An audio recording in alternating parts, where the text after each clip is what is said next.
Welcome back to Remnant Lunar Archon, Karagor Studios, Session 7. Uh, the RWBY D&D campaign over here on Twitch. Hi everyone, how are you? What's up, YouTube? Okay.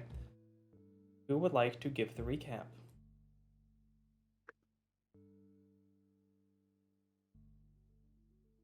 Should I roll a die to determine who's going to give the recap? No, it's fine, I get it. So there we were, going on this great and grand, glorious archaeological dig. We come across this domed area. We have found our destination. However, there were pillars of magic blocking our way. We quickly, mathematically determined the best way to try to see if there was another way in. And certainly we come across matching pillars with various symbols and words. After some time deciphering, thanks to the brilliance of some of our casters, we were then able to begin working on bringing this down. Now, we did not, for fear of the rain. So we prepared ourselves, went to the next one, and as we approached the second of what we believed to be 3 pillars, there they were. Atrocious beasts. The vile, wicked, and evil Grim. Sulfur Grim. Sulfurfish. Nasty little bugs. Sulfurfish. Horrid, wretched things. And so we roll initiative for combat. Yeah, so you spent the beginning of the day, you enjoyed your evening at the tavern, you went to the ruins of the Battle of Red Orchid, and then started going in a circle around the entirety of the dome in a spiral to find if there was anything nearby. You found the first pillar. Conveniently enough, you found the primary puzzle pillar first. That had 3 words written in Draconic at its base, being Flame, Storm, and Frost. After spending the night and deciding it's raining, we don't open the dome yet, so just in case this opens it, we're going to head back and come back tomorrow. You left and came back, and the next day, you, after some trial and error, cast spells or effects that did each different type of damage, being fire, cold, and lightning damage, onto their different words at the same time, which unlocked a mechanism that opened this door, inside of which was a single marble oval stone that Sylvia ended up taking after finding that the dome had 3 pillars on it that each has a indentation of the same size as this marble. You begin to look for the other what you believe to be other obelisks, or you assume that there are more. After heading to and let me double check, to the south first, you were in the north east, then you went south, and approaching this obelisk, you did see that it is covered in this swarm of sulfurfish, this massive swarm of Grim, and that was where we picked up, as the Grim seemed to react to you, and everyone wanted to begin fighting, specifically with Chris saying that Moretta was going to cast a fire spell, but I'm not going to commit her to that. Now everyone can go ahead and roll initiative, and I will swap over the music and share the battle map. Let you choose where you would like to be on it. Pretty much anywhere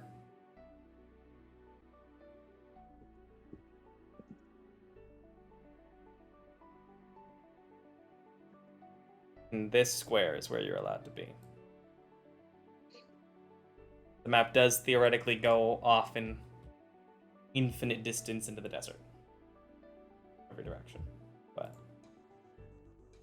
the primary area that you're in.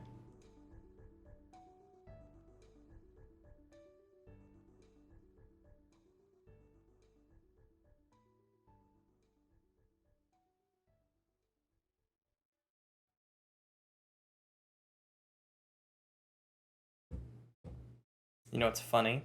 stream actually can't tell what you wrote, Jack, because it's in common and the character they have assigned to them is not able to speak any languages because I didn't bother writing any.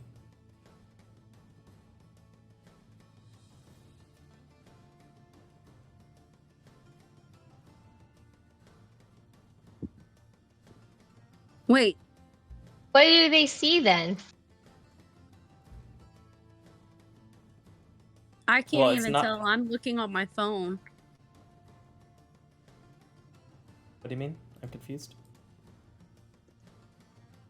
I can't read what's on the stream because I'm looking at it on my phone and it's small. Yep. It's small, and then even if it was there, it's a bunch of random letters because it's in common, which, yep, see in there, they could just send another one in Primordial, which is already there, which is fun. Common, we need to understand, is actually just a random jumble of letters. So it's like HLFGV 7TTP GJYY 8, etc. For posterity and for Abby, it is just him saying Doug is going to be pacifist until he's injured. See how long it lasts. And at the moment, the creature is filling a single 5-foot or medium creature size space. Does anyone else want to move from their location? I would like to. Yeah, where you want to go? This is hard. I guess I want to move forward. For the sake of this, you can only start with places inside of the square here. And Jack, do you want to press the buttons for Abby again this time, or would you like someone else to? I know you're eating, so if you want, I can press them. Oh, I guess I can't really go anywhere, can I? Not I can't forward. go anywhere forward, yeah. Well, never Nobody's mind. gonna then. get back here. Never mind. Well, is everyone satisfied with their current location?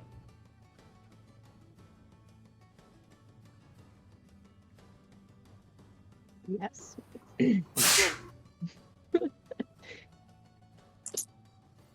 Yes, this verbal medium, you definitely have to respond or I can't hear you.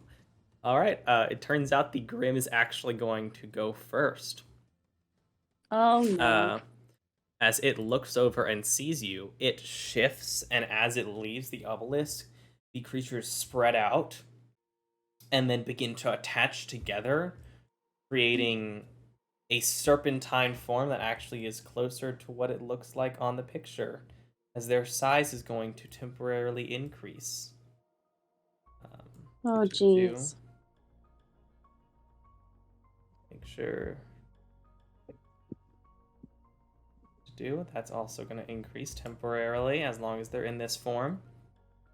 And then how much movement speed do you have? As it sees you all, let's see what's a 40-foot line. Ooh, not enough. So it's actually going to, it sees y'all, is going to move forward toward these people, and then I'm gonna roll a d20 to see whether or not it goes in the top 5 feet or bottom 5 feet of its range. It goes top. So in this 40-foot line, as you see it moves forward, you see as all these creatures bind together, biting into each other's tails and all connecting. You see as the tails inside begin to swirl around, and the mouths of this creature begin to burst with this flame. And a row of flame bursts out in this direction, and it is going to target and cause both of you to make saving throws. Don't target yourself. Target Cedar, good. Target Sylvia, just chilling. Let's see how you roll on dexterity saves. Okay, Sylvia rolls a 12 and succeeds, and Cedar rolls a natural 20 and succeeds. Woo! So I rolled it against you, so you didn't necessarily have to roll that one. And so y'all are both going to take half. Did it give you full? Oh, it didn't damage you at all because it's coded itself wrong. Do. Make sure it's got the right thing. That should be, and I'll double check. Yeah, it should be half damage 1. Make sure the coding is correct before I deal the damage to y'all.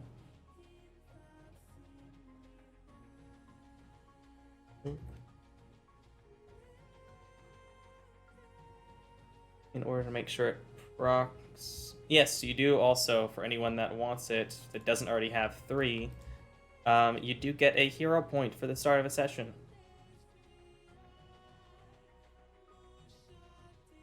Let's try the deck saves again. We're going to roll them until you both succeed, because you both succeeded. So roll again, because both of you failed that time.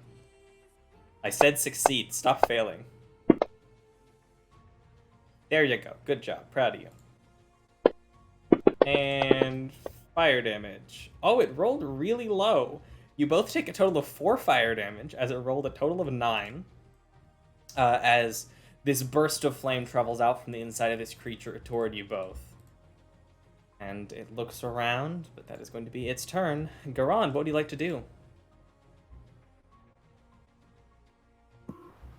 Alright, well, as he saw his friends not take too much damage, he's going to trust that they're going to be alright. He'll sing a quick little ditty for Doug to be encouraged. So Bardic Inspiration upon Doug, and then he will move over and hopefully get some attack going on. We'll see.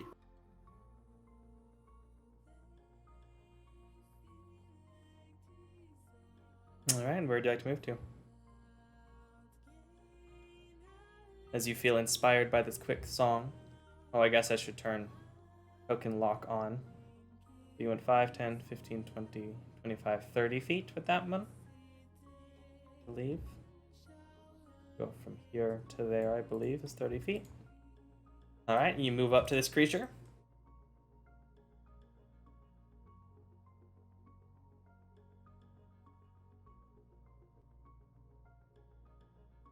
What would you like to do? Alright, yeah, so I can hopefully protect my friends. I think I will then try to stab one of these little things running around, making this large creature with a dagger. Alright, you try and stab into this creature. Make the attack. And no, you're not going to brine because you used your Bardic Inspiration. That does hit. Would you like to change your damage type to acid? I think I would. I'd like to see how this works out. Alright, so then on the dagger, we can probably just drag a copy of it if this is going to be a consistent thing. We'll just make a copy of it on your weapons tab. If it will let me make a copy of it on your weapons tab, it looks like it won't. So in that case, we'll just change temporarily the piercing damage to acid damage. And then you can just roll the thrown version if you ever need to roll piercing damage. Alright, so you see as Garan moves up, pulling out this dagger. Actually quite similar to the effect of when he uses his normal magic. As he pulls this dagger out, it becomes almost coated in this sea foam brine that travels along it. As you see, the edge seems to almost be transmuted into this acidic substance that, as he cuts into this creature, does deal the full 4 damage. Not a lot of damage, as the creature continues moving with only one of the small sulfur fish actually falling off of the entire thing, but you do manage to cut into it, and the damage does fully take. Alright, well, I think this might be harder than I first imagined. I might have to back off after all. It's Sylvia's turn.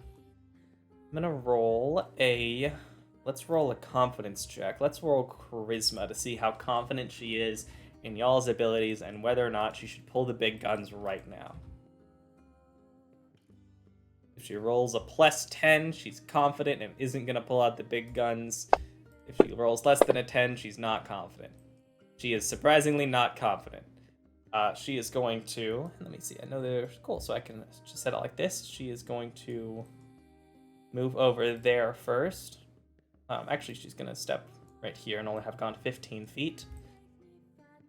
And as you see her move forward, the book at her hip opens seemingly of its own accord, and some of the pages flip open as she drags her fingers across it, her owl just chilling on her shoulder.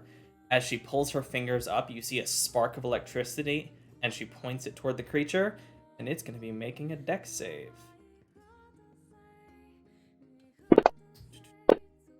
It is going to fail, and is going to take the full damage of her lightning bolt. It takes 27 damage as this massive, effectively bolt of lightning travels through the creature and then into the rocks over here behind it. Past the obelisk, narrowly moving around some of the edges as a bunch of these creatures scream out in pain and fall off to the side as this creature takes a full 27 lightning damage. And then she is going to move 15 feet over here behind these rocks. Be further away from it. And that is going to be her turn, as she went ahead and used one of her biggest spells.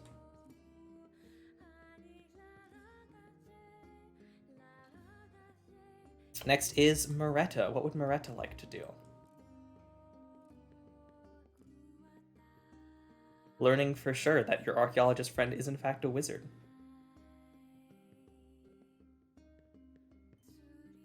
I'm going to kind of stare at her and drop my jaw a little bit.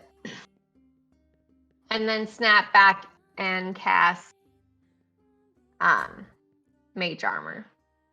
That's fair. Go ahead and apply it to yourself, and is there anything you'd like to do with your bonus action? I don't know if you have anything to do with your bonus action, but if you do, you're welcome to. I don't think I have a bonus action. Okay, would you like to move anywhere? No, I'm pretty happy with where I'm at. Behind your friends. Very nice. All right. You do need to apply the AC3 effect of Mage Armor to yourself. That's when you click on the magnifying glass, there's the effect. You can just hit effect, and it should apply to you. It should be set to self. Let me make sure it's set to self. Targets, self. There you go. Now it'll only apply to you. You can't cast on anyone else.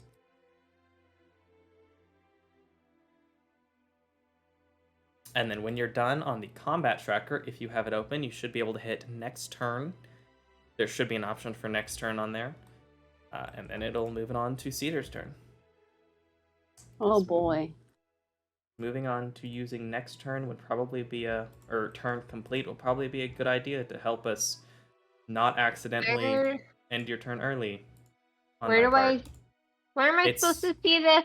So there's the tools section in the far top right. One of the first things is the combat tracker. Open that up and you can see everyone, their general health capability, like how much health they generally have, like if they're healthy or hurt. And then near the bottom, you can hit turn complete.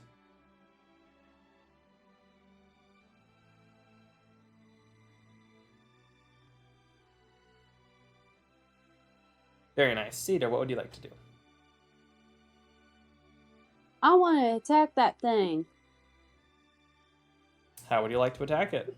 I don't know. I can't see my sheet. That's valid. So your primary things, you do have a weapon. There we go, that's music. That's more appropriate. The primary things in your actions tab, you have a mace that does damage that you know it resists, because Grimm seem to resist regular weapons. You do have poison spray, sacred flame, guidance, spare the dying. You have a channel divinity to charm animals and plants or turn undead. This does not appear to be a plant or an animal or undead. And then you have the spells bless, cure wounds, inflict wounds, protection from evil and good, and sanctuary prepared. I can inflict wounds? Yes, you can inflict wounds. Well, dadgum, I want to do that. All right. So Cedar will move up to the creature. And then if Jack would like to go ahead and drag the inflict wounds attack, or I can, onto the, and I can go ahead and identify it because you do know it is a swarm of silverfish because y'all rolled really high on your religion last time.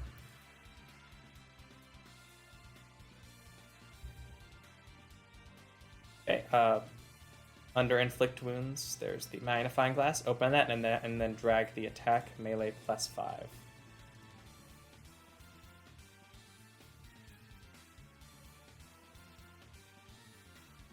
Very nice.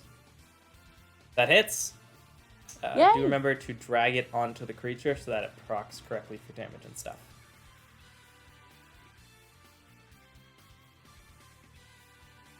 There we go. And drag the damage onto it.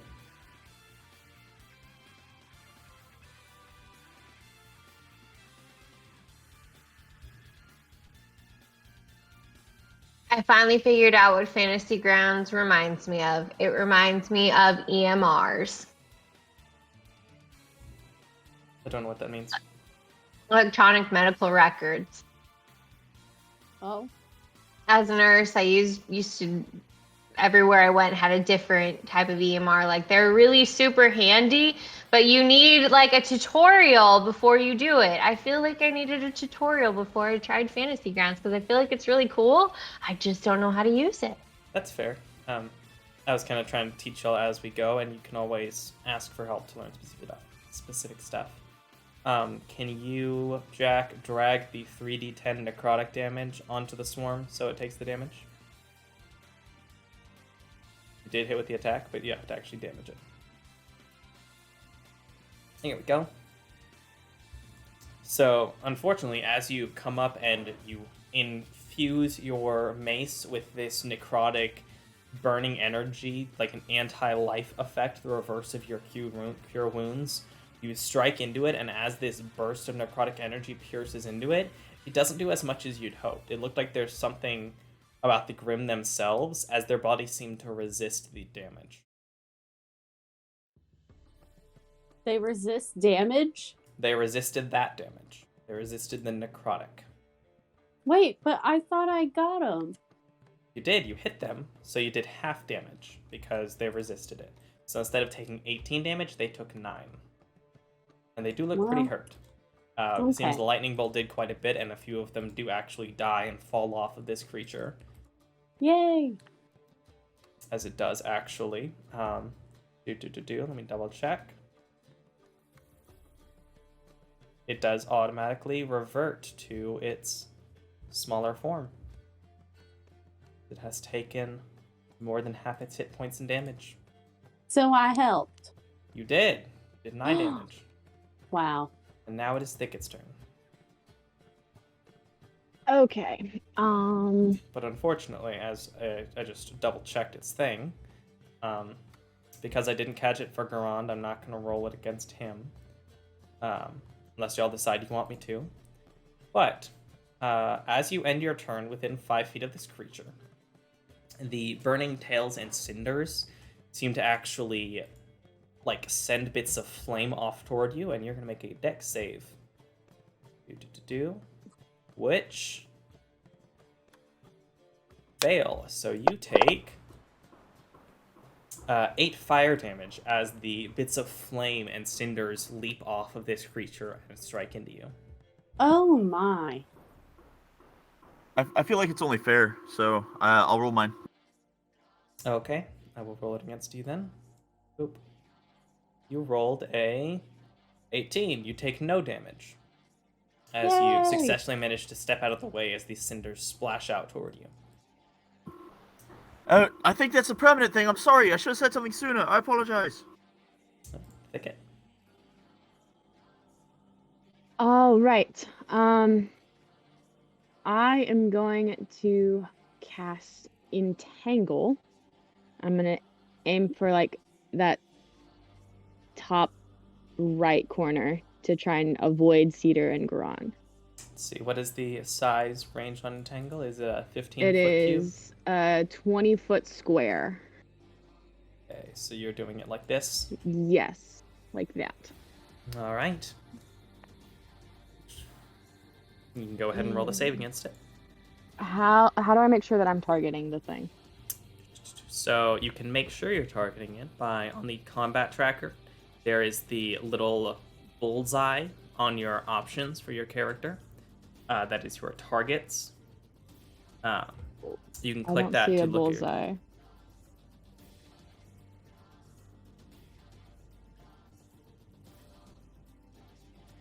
He's Woody's horse. Does that See. help? Unfortunately, it does not. Let's see, can I... There's figure no out- bullseye. Let me just go ahead and throw Bob onto the combat tracker so I can get an accurate idea of what y'all see.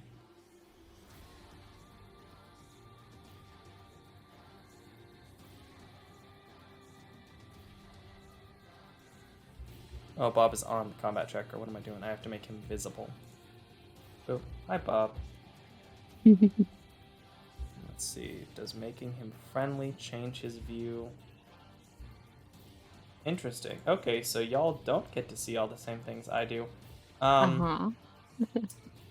I assumed some of these things y'all would get to see. Apparently, y'all don't get to see as many. That's unfortunate.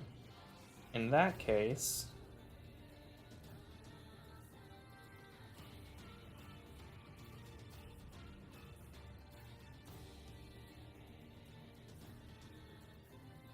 do me a favor and try control and then clicking on him. Control. Click.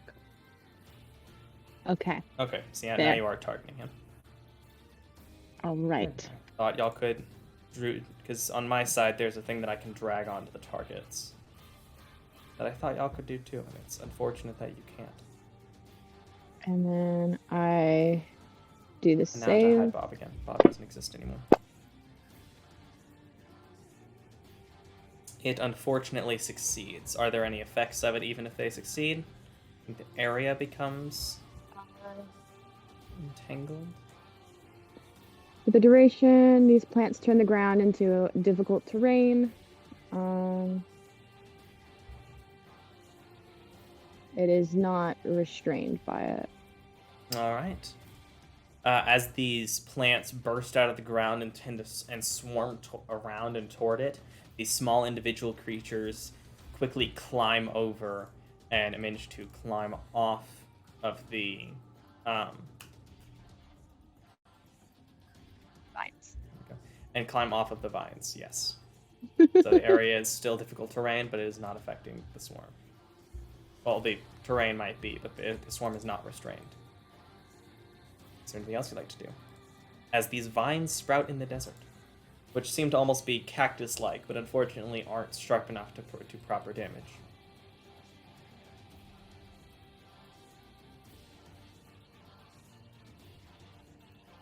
Anything else you'd like to do? That is all. Doug. I have a question. Mm-hmm. So I'm reading Hungry Jaws. Does that mean that I use that instead of the bite and it does the extra effect? So...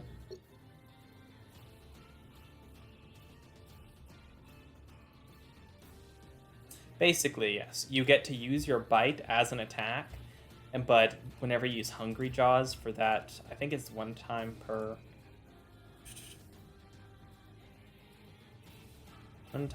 some amount of rest. Yeah, once per short rest, you can basically do a normal bite attack, and it'll do normal damage and everything for the 1d6 plus your strength, but then you also gain the temporary hit points, and when you do Hungry Jaws, you get to do it as a bonus action. So, yes, you could do that and use your action to do a regular bite if you wanted, or you can do a different weapon attack and then bonus action bite with Hungry Jaws. Great. So Doug is feeling a little bit, I guess he had been anticipating a battle for a long time, so he's just going to jump right in there. So he's just going to charge towards the sulfurfish for a normal bite, and then one bite's not enough, so he's going to do Hungry Jaws loop. Alright, you can easily make it there with the 20 feet of movement. Plus, he smells them already a little fried from Sylvia's lightning bolt. That's fair. Go ahead and make the first attack. You have to reduce its AC because its AC actually increased while it was in the other form. And that's the irregular bite first, right? Yep. You'll roll the regular bite for the attack both times, but you'll only get the bonus hit points from the second one. So go ahead and make the attack.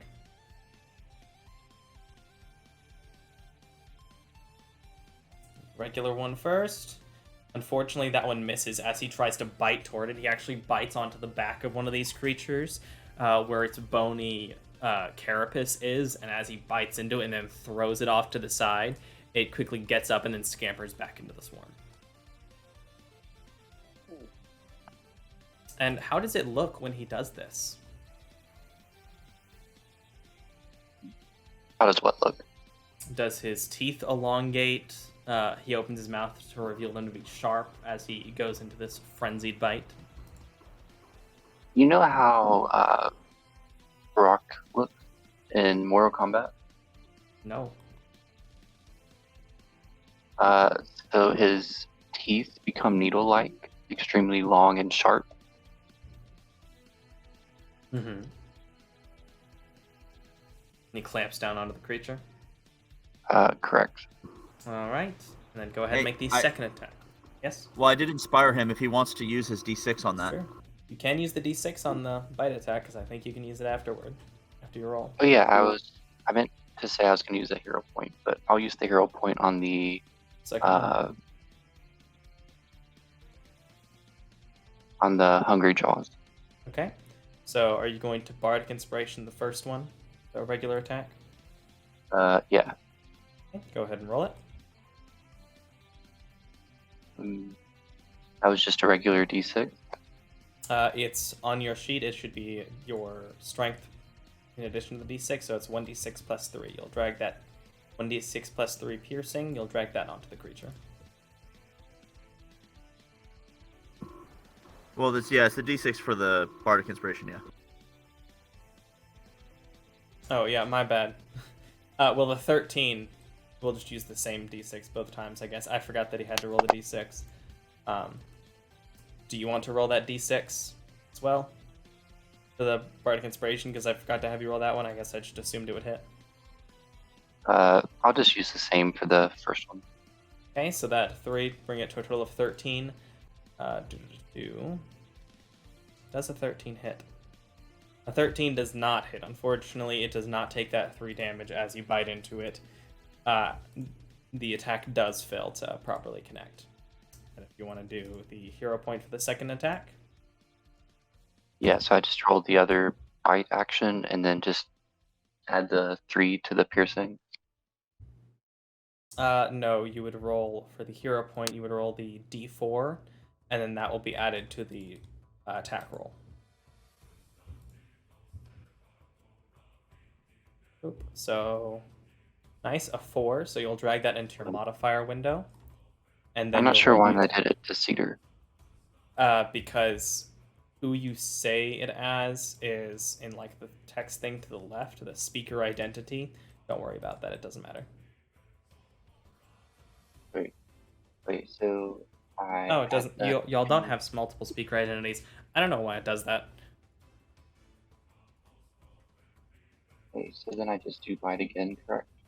Yep, so then do the bite attack and you'll have a +4 to it. So with the total of 26, that definitely hits. Go ahead and roll the damage. This one does connect, and then you will gain an amount of hit points. I believe it was 1 plus your con modifier for Hungry Jaws. So you deal...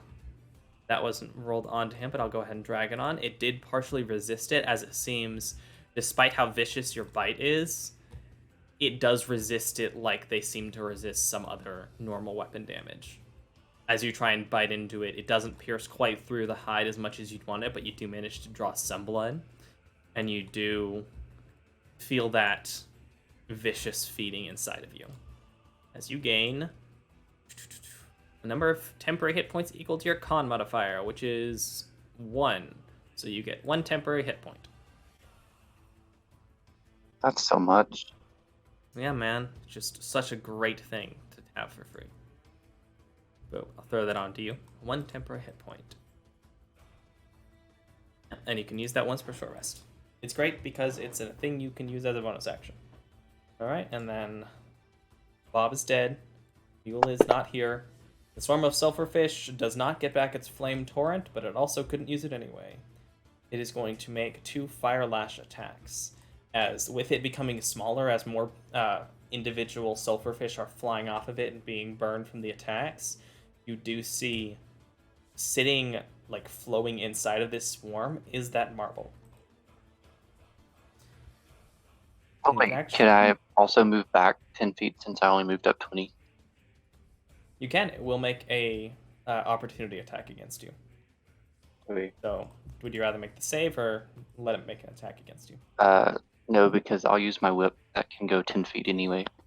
Alright, so you back up 10 feet. It is going to make an opportunity attack, which hits as it brings out, as some of the, as it now is in more of a swarm format, some of these flaming tails on these sulfurfish lash out toward you and actually cut into your arm, toward your arm, with this burning sensation, but you easily brush it off with your aura, keeping them from touching you at all.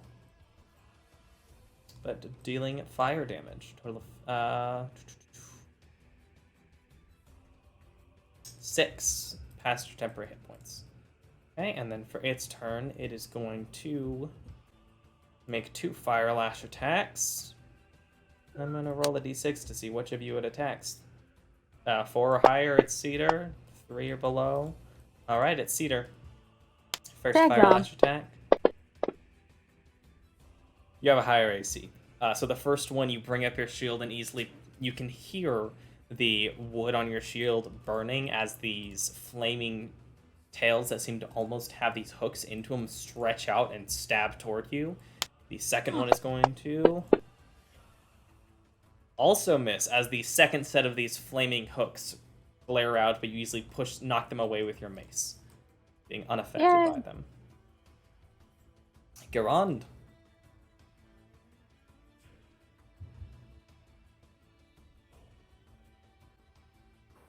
All right, I am going to attempt to heal my tank, my cleric tank, and then I will see about stabbing. Now, you say you're not doing flanking?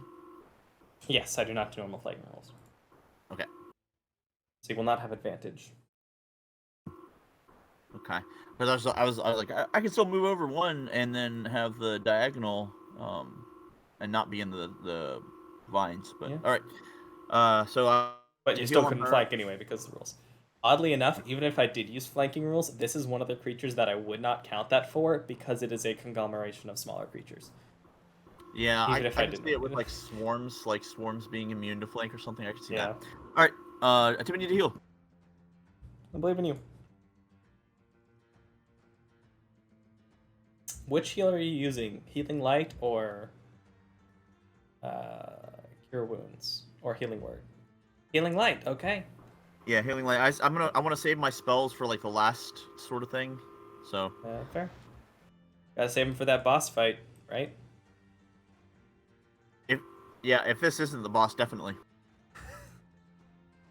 Nah, it's just the old joke that you save things forever. How I used to do in Pokemon. I would save potions for the Elite Four, and then I wouldn't use them on the Elite Four because I didn't end up needing them. I say as if I've ever fought the Elite Four in one. And then you do hit with the attack as you stab into another one of these small creatures, and it actually cut through a couple of them with this larger sweep, with this dagger dealing the acid damage that cuts through and seems to almost burn through the dark flesh of the sulfurfish. Alright, and then it's going to make you make a save. He's going to say, I've never really fought too much hand-to-hand, but I'm enjoying this quite a bit.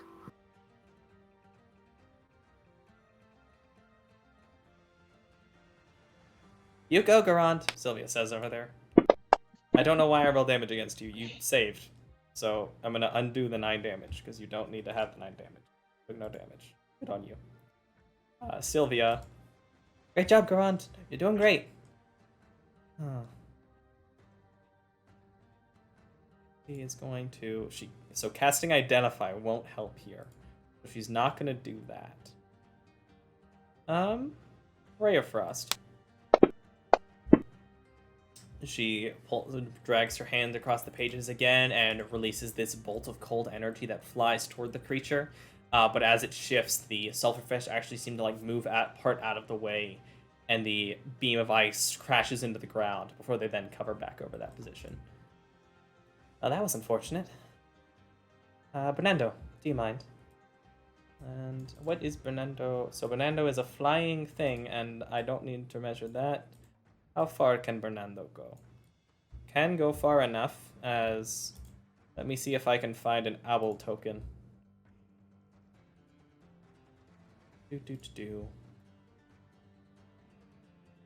As Bernardo is going to go up, and she's going to command it with her bonus action to use the help action to give the next attack against it advantage. And Moretta, it is your turn. Okay, so seeing as I'm pretty far back and there's a swarm of people around it, I am going to go ahead and cast Witch Bolt, which is my black and white ring. All right. And you will have advantage because Bernardo is helping, trying to distract these creatures. As this small owl flies above the creatures and actually like grabs a couple and pulls them up and then drops them a couple of feet, which doesn't damage them at all. It seems to bother them. So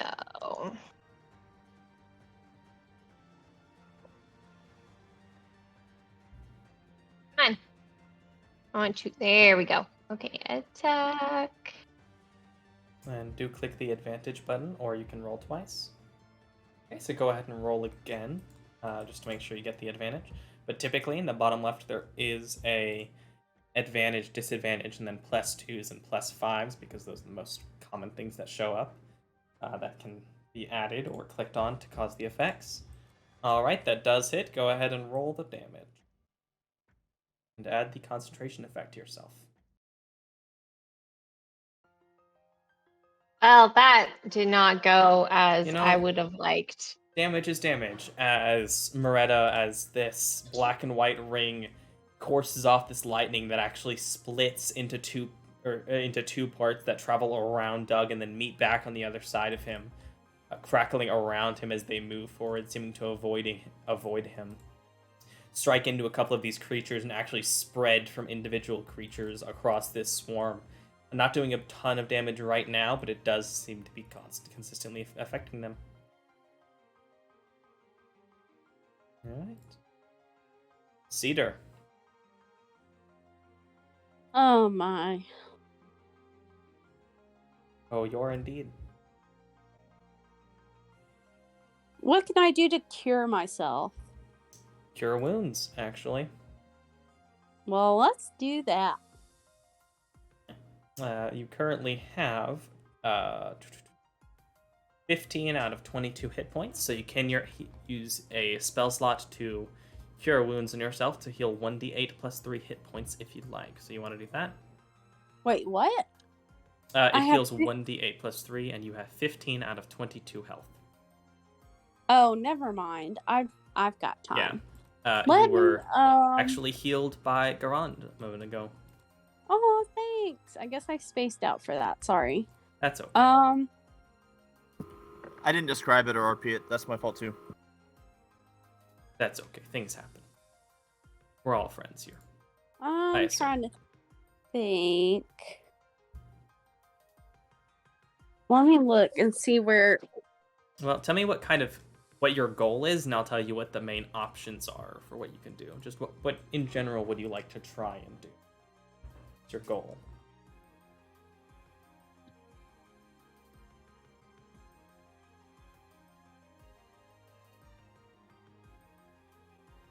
Trying to damage it? Are you trying to help your friends out?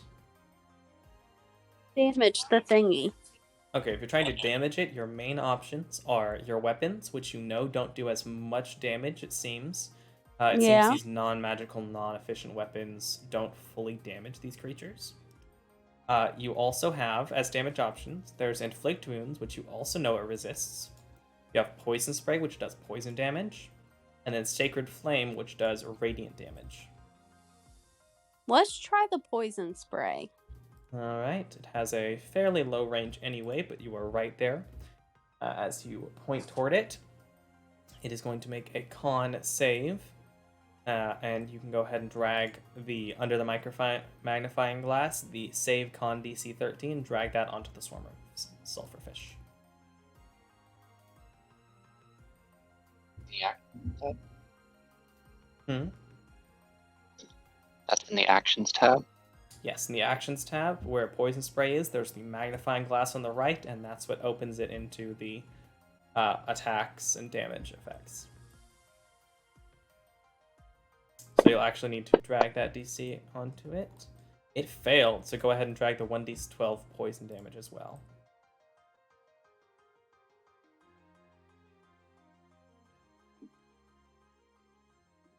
Wow, it does a full 11 damage as this burst of this poisonous gas reaches out as you pull up your hand, and the bits of plants that you have that adorn your armor seem to like sprout and blossom for a moment and then shoot this gassy substance toward it that settles upon it, this spray of poison, before the bits of your armor wilt back and fall back away.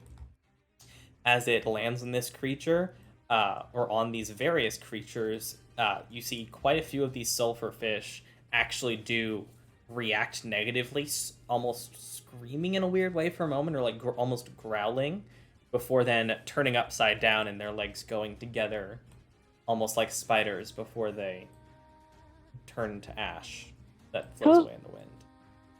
Nice.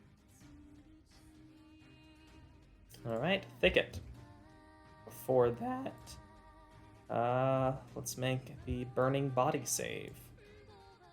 How do I find what cavalry does? I can't click on it anywhere, and I don't know where to look to find it. Cavalry, the effect for like when you do a type of damage. I can't read it. Cavalry?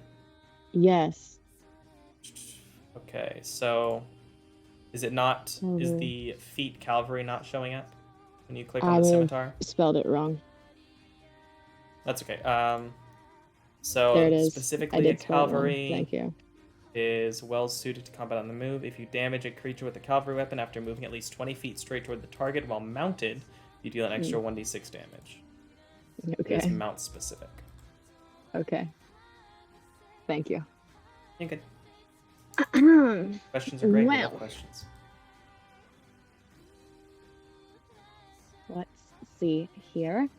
I am going to run up to the sulfurfish, cast Shillelagh, and take a swipe at it with my claws. All right. So let's see.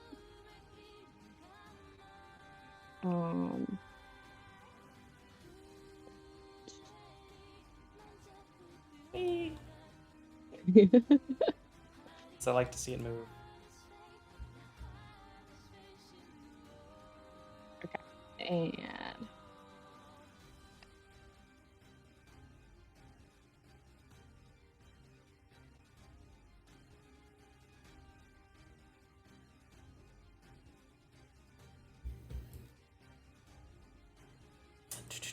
Why is it resisting? It shouldn't... Oh, no, it is resisting because it's also a swarm on top of being a Grim.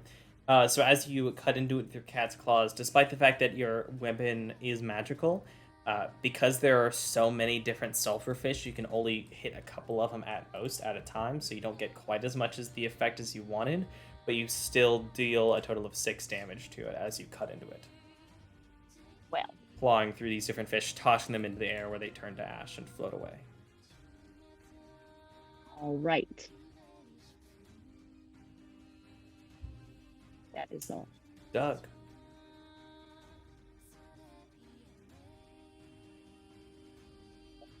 Yeah, so since these have like cuirasses or I guess armor on the backside of them. Yep. Could I use like the bypass feat with the chains? Let me Or check what their AC comes from, because if their AC comes from their dexterity bonus, then probably not. But if it comes from natural armor, because they have a carapace set up, yeah, so you would actually be able to bypass the +3 they get from their armor, and it would just be their dexterity bonus. So yeah, if you want, you can go ahead and just put in your modifier like just 3 to add to the roll from the effect. Because even though it is, or does it just give you a chain whip? Does the effect of bypass just give you a flat +2? No, you ignore the AC bonus, granted by shields or features that parry or deflect. Oh, so this is for things that are more for shields, not for breaking through armor.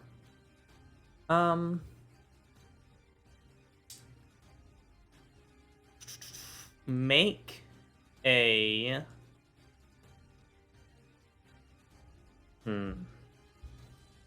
Tisk.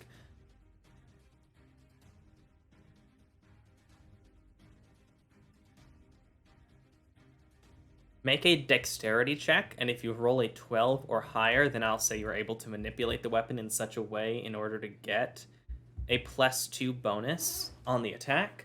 But if it's less than that, you would not. Okay, so you will get a +2 bonus on the attacks with it for this combat. okay. So yeah, I'm just gonna step forward 5 feet. Also, while you do this, I'm going to roll its flame body effect against Thicket, because I forgot Thicket also stepped within 5 feet of it and stayed there. Thicket hears purposely free did fire not bring damage. that up. Hmm? I purposely did not bring that up. Well, thankfully, I have memory powers occasionally, so... Alright. Sneaky kitties. Sneaky kitties indeed. Alright, so what are you doing, Doug? Yeah, so Doug takes 5 steps forward, grabs out his chain with both hands, and then like manipulates the chain as so it like wraps around it to avoid all of the shields, or I guess they're cuirasses in the front, and he just swings.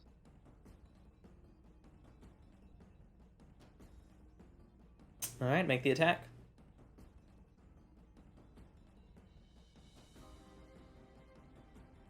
A nat 20, so you critically hit, so you are going to deal double damage and also gain a hero point. And then roll damage.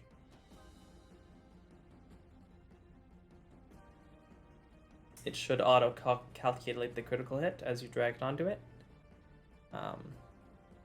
If it doesn't, we can fix that. Looks like it did not, so go ahead and roll another d8, and we'll just add half that as well.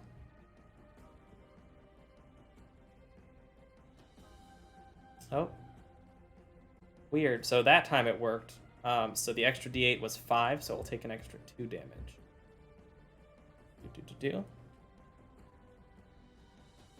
As Doug steps forward, swings this... Are you using the hammer side or the more of the pick side? We'll do the pick.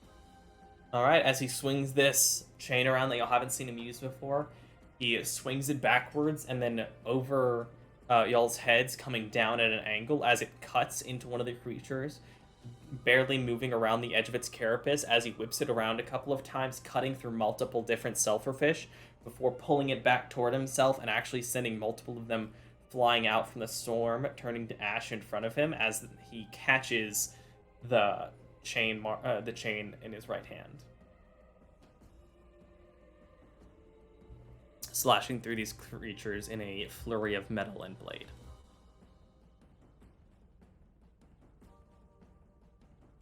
All right, and now it is Sulfurfish's turn.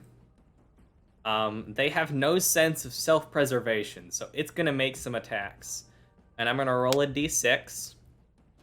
Now I'm gonna roll a d8, and then going from top to bottom is gonna be the 2 from top to bottom to see which one of you it's gonna go after. It's gonna go after Garand because it rolled a 1 on that d8. Fire Lash attack.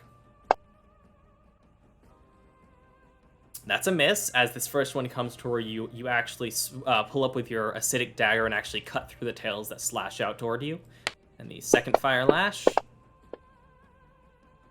This one does unfortunately hit you. As you strike that out of the way, cut through the tails, you smile to yourself.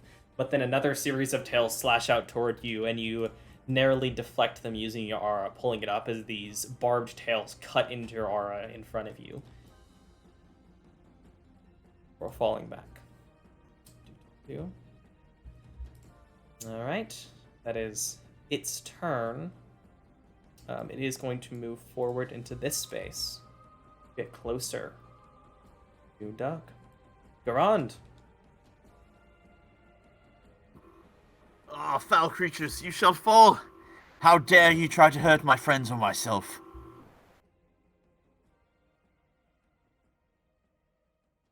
Indeed, how dare.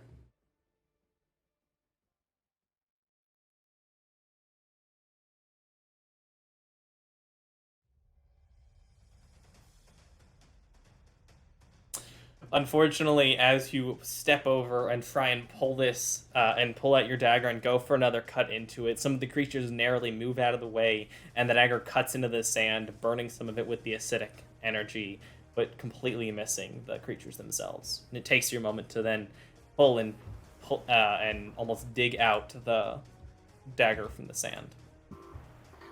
Is that, do you have any kind of critical fail roll, rules or anything that I need to worry about? We do not.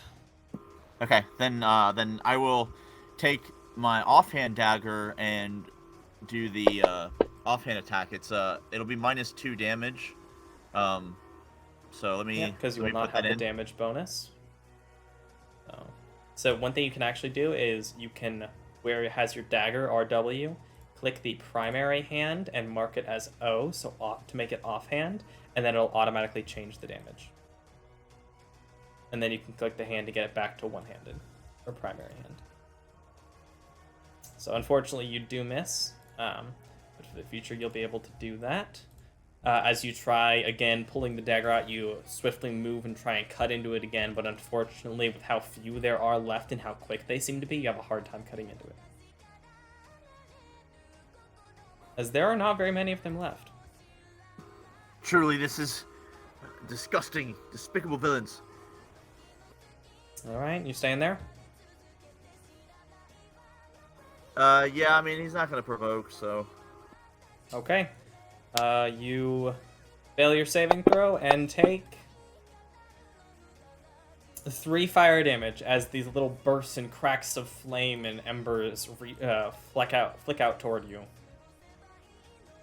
To take some of your aura to block them and keep them from running into you.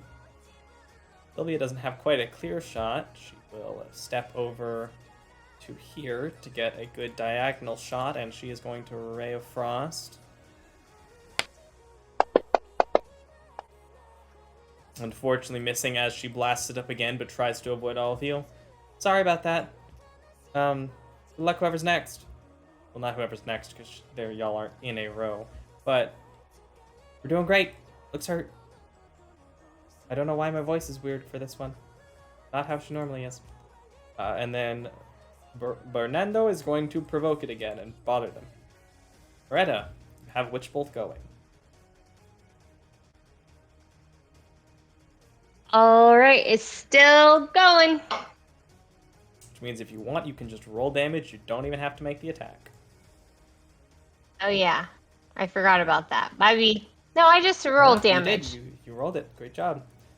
So as Moretta clenches her fist and this burst of energy, this electricity that comes out from her ring increases and actually travels along the edge of Doug's blade as it cuts through them and travels into the creatures. It spreads across all the remaining sulfurfish, and there is a burst of electricity through all of them as she concentrates on the magic. And then as you do this, The electricity seems to fail and revert back as the spell ends, as you all see the remaining sulfurfish clench up and then turn to ashes. As you have killed the swarm of sulfurfish. Yeah. I help. You did. My. Don't see Grim like that every day. Well, I don't. Do you all see stuff like that? I mean, it is your job, after all.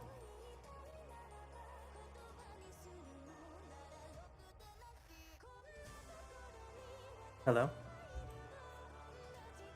I He taps on mean, Doug's head. You in there? Is that the kind of thing Well, you'll fight Garage every is trying day? to put out the fire. I mean, I Sylvia wouldn't steps necessarily say that I've like seen that specifically, but I've seen some weird things lately.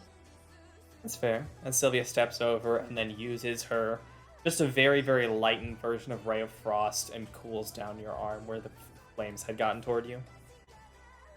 Alright, Garand. This should help. It doesn't heal you or anything, but narratively, it does that.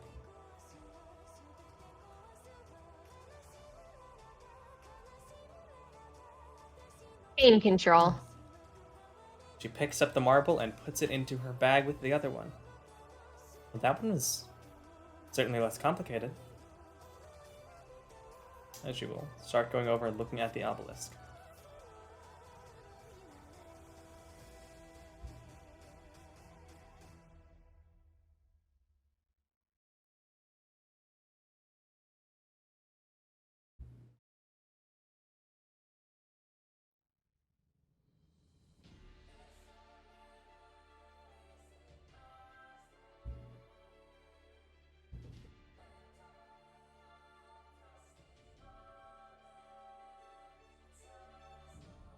What's going on with the obelisk?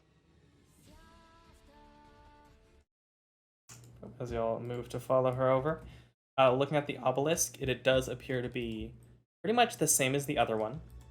There are next to no markings on the obelisk itself. There's the flooring around it seems to be fairly well designed and seems to be fairly old. Some of these arcane symbols and markings you don't even recognize. They're old enough to where, as Sylvia notes them, this is definitely made before the schism, which tracks with everything else we know about the place. And you see to the north of it, so actually about here, these 4 squares, are a similar mechanism that you found to the other one. But where this mechanism was, it has been ripped open with pieces cast to the side, and the internal chamber that holds the marble is empty. I'm gonna guess those Grimm attacked it. Really kind of odd that they kept going after the marble, though. Huh.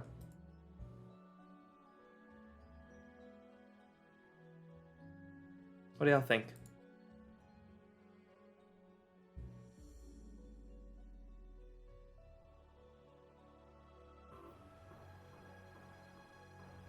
I mean, it seems to me like things are moderately working in our favor. I'm not entirely sure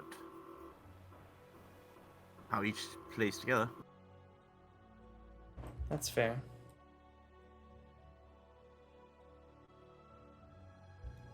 But we have the marble, so I'll just keep a note of this location. Probably come take some more detailed notes and perhaps some sketches of the obelisk. But I might do it to the other one since that one's more complete. Well, assuming that there's a third one of these, since we got one to the south, one to the northeast, there's probably one left.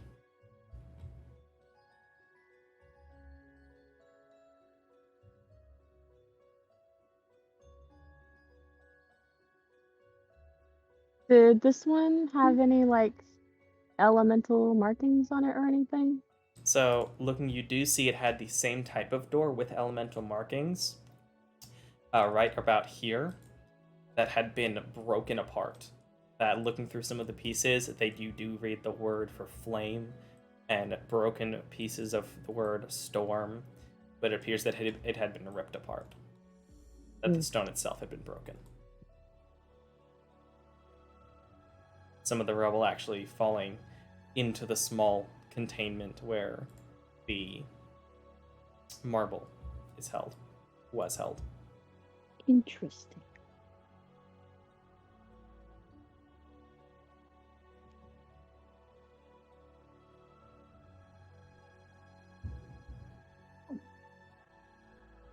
Doug, without saying anything, is just gonna walk north. Wait, you said we already did the one in the east, right? You did the northeast one. You know that there is on the dome itself, there were 3 pillars. There was one on the south, one on the northeast, and one on the northwest.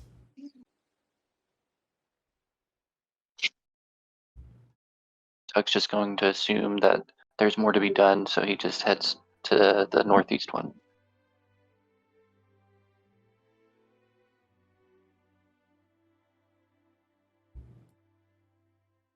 Or northwest. All right. Are others following him? Sylvia would Beckett go will with follow you. Sylvia. Sylvia would follow Doug. Garand, Cedar, Moretta. I'm gonna grab a handful of the ash and sand mixed together and put it in my pouch. Very nice. I can't quite remember, but I feel like someone did grab some sand for you last session, or did you grab sand last session for yourself? Not last session, but the session before I grabbed some sand. Okay. Also, just so you know, Chris did a great job of nerding out as Moretta about the ruins. Y'all did see there's this fancy looking and surprisingly mostly in shape sword on the inside, in addition to the others. As the inside of the dome did look almost like a memorial or graveyard with these grave markers of these weapons pierced into the ground with helmets or hoods on top of them and armor laid around the base. It was guessed by Garand that those were grave markers or where people had died at least. There was also one that was this fairly nice silvery looking sword that you noticed and got very excited about. But as y'all begin to make your way to the northwest, we are going to take a 15-minute break. Sounds good. Sounds good. So try and be back by 9:25. That was a fun fight.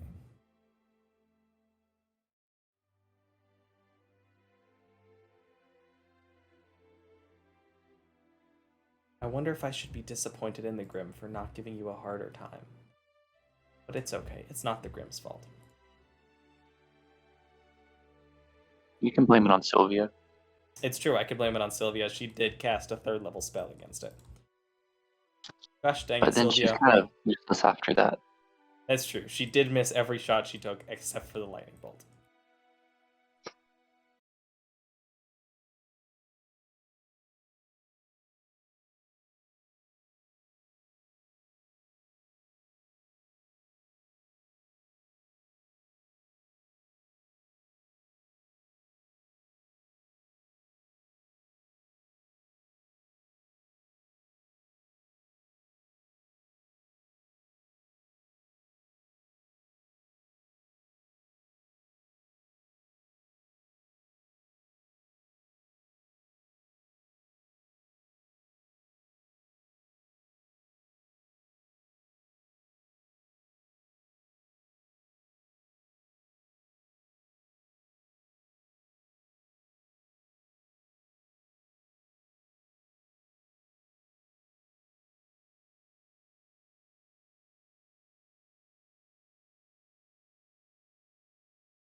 You so just waited sorry. until I was at work to talk to me.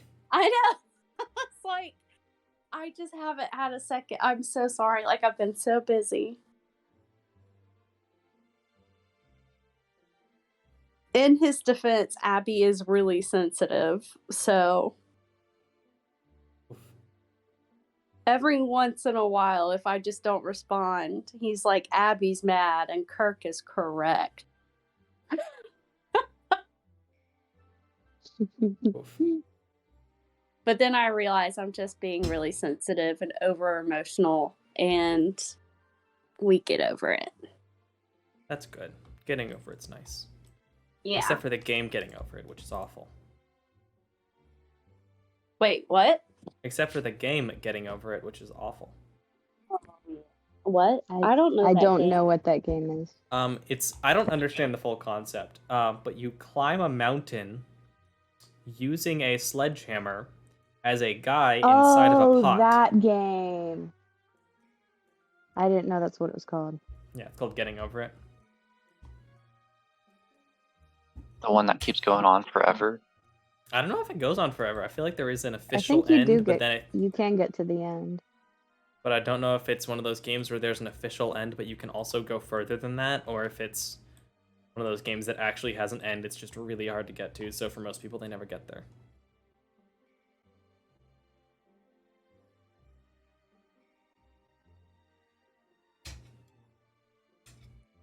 I need to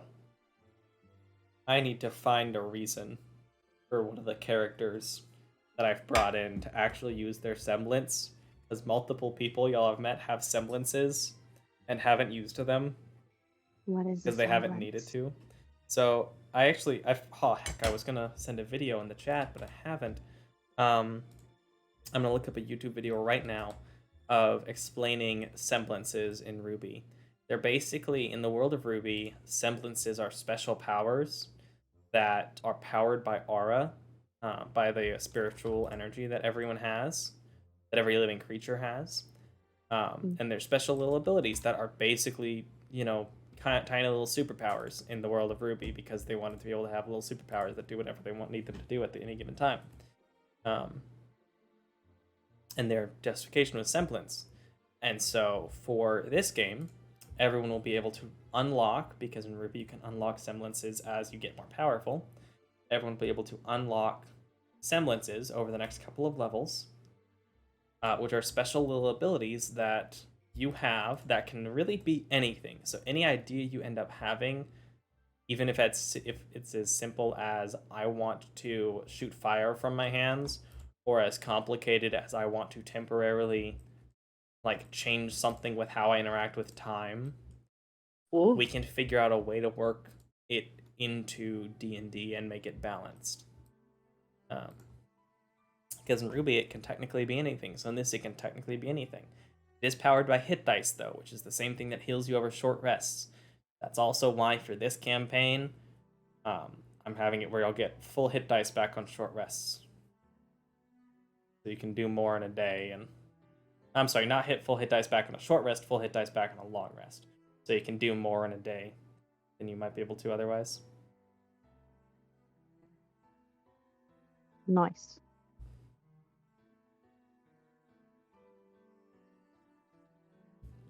Can stream hear the music, I wonder? I do have someone watching it. Abby, can stream hear the music? I can barely hear the music. I don't think so. Okay, I wonder if it's just too quiet or if it's...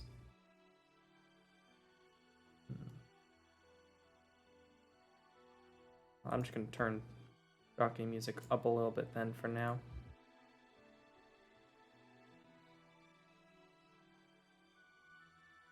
Oh, since I had all intentions of getting on earlier to join in on the small talk before the session actually started, but I fell asleep because I've been up since 2 a.m. I have some good news. Yeah? Lauren, You're moving back home? what do you say? You're moving back home? Not yet. Oh, so not too Um, good news. Yeah, so Lauren published her first article. She did send that to me. Yes. It was Yeah, cute. so what'd you say? It was really cute to see like I'm her new to the doing RWBY it. fandom, You know what I'm and saying? I thought it would be best to. Yeah. So she published her first article on the character Yor from Spy Family. That's fun.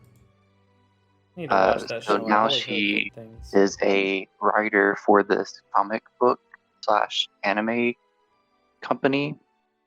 And so she's trying to do 3 articles every week because I think she has to do 12 a month. So we're going to see how that works financially. But then also,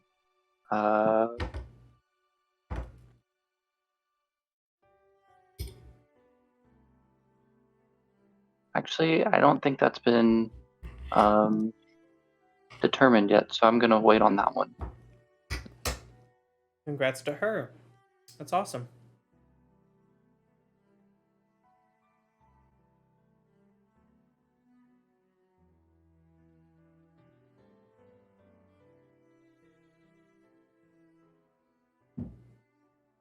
If y'all get a chance to read it, it's really good. It sounds really professional. Nice, I'd love to. If you don't mind sharing it in, I don't know, probably like video or media sharing, I'd love to go read it later. Okie doke.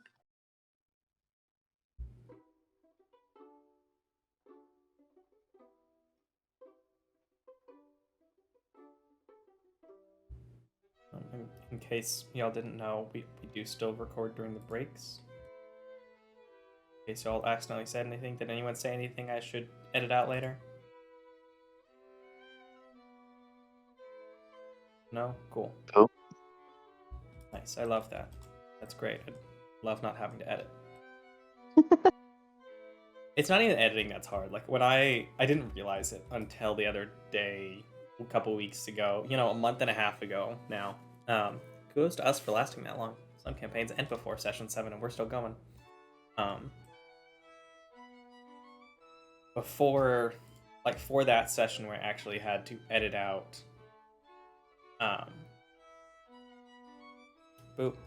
one of our accidentally saying too much information about where we live moments. I didn't realize beforehand, but it takes, even if it's one small change to the video, even if it's just edit out this 30 seconds, it takes the computer like 2 hours to reprocess the whole video into one video.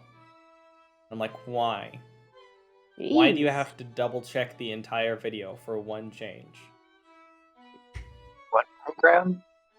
That was just like the Windows Media Editor. I don't know if there's a different one I should use instead, but at the time it seemed like the easiest thing to do. It's because you're like basically downloading an entirely new file that's like hours long. That's fair. Sessions are hours long. It's true. Like with these semblances, could I possibly have like Magneto's power of like magnetism? Yes. In fact, there's a character in the show named Pura Nikos that does have that power. She has polarity. She can control magnetism. And so yeah, we Because could if I totally have work and how that could work.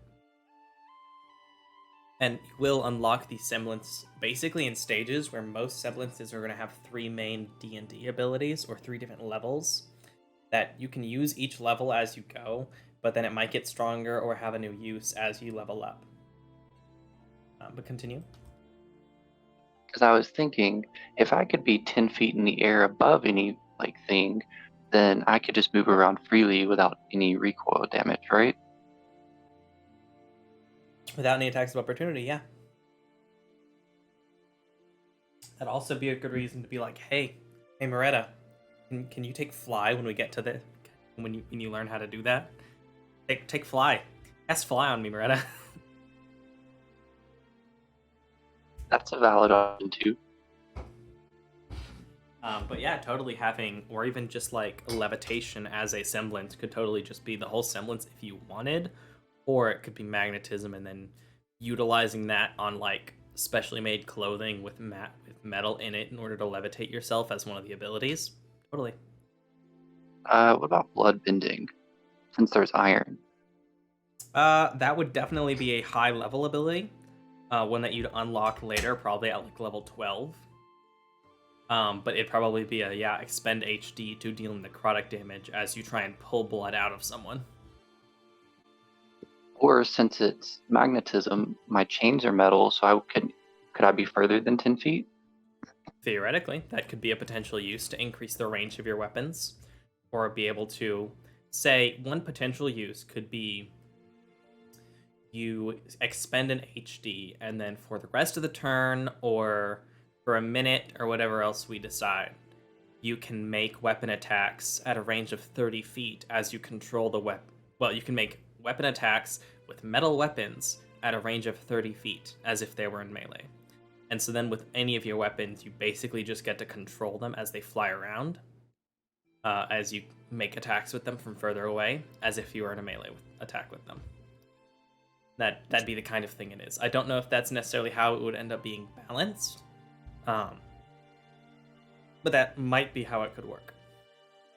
These Or are just all because I like to hypothetical. involve assemblances, you getting to roll the HD. So maybe if it's like you roll the HD and for a number of rounds equal to the HD number rolled, so if like you roll a 5, you get 5 rounds of being able to attack at 30 feet. You're saying? I was just saying these are all hypothetical because I don't know if we're going to get to the higher level to where my my shadow clone can start to come into play like effectively, but maybe. I wouldn't bet too much on it. The clone you get to make with Echo Knight starts being pretty useful immediately, but it does have some cool higher level abilities. So that it's definitely up to you whether or not you want your semblance to be something that is different and you're building like kind of outward in your abilities, or whether or not you want it to enhance something that you can do, stuff like that. Because it's when and how you want your semblance to connect with your character, because you could have it based on personality, you could just have it be a generic ability. There's not necessarily a connection in RWBY, but some characters do have quirks that make sense with their personality and others just don't. Did I say quirk? I've been saying quirk, haven't I? Yes, you have. Semblance. I mean, they're basically the same thing. I'm not gonna lie. They're basically superpowers that are basically magic, even though in RWBY they refuse to call them magic. They're basically magic. They're magic, but they're not magic. Yeah, they're magic, but they're soul definitely magic, which makes them not magic according to the rules of both RWBY and D&D, because I think... no, I can't remember if that's a thing or not, whether or not, like, key abilities are considered magic in D&D. Like the monk keys things, I don't think they're technically considered magic. But technically they're... Well, they're not technically the same thing, because they're technically different, but generically, key and aura are almost the same thing. Works for spiritual manifestation. Are quirks spiritual manifestations? Because I thought quirks were purely physical. Well, yeah, that's what I was saying, because semblances were more spiritual and less, I guess, physical, whatever. We could just call them smirks. Smirks. He smirked seductively. Ew. I know, it's an awful joke. It's kind of funny. I do like making fun of... Technically, you can't smirk at nothing. So when people just say a character smirked, they're technically smirking at everything. Unless they specify that they're smirking at one thing in particular. I think is hilarious. He smirked at the entire room. He smirked across the universe. Smirk across the universe. But yeah, semblances. Y'all can all have a semblance that will. Hopefully, y'all can decide on what they are, and I can implement them and have them show up organically before y'all hit level 5. But if they show up after that, they show up after that. That's life.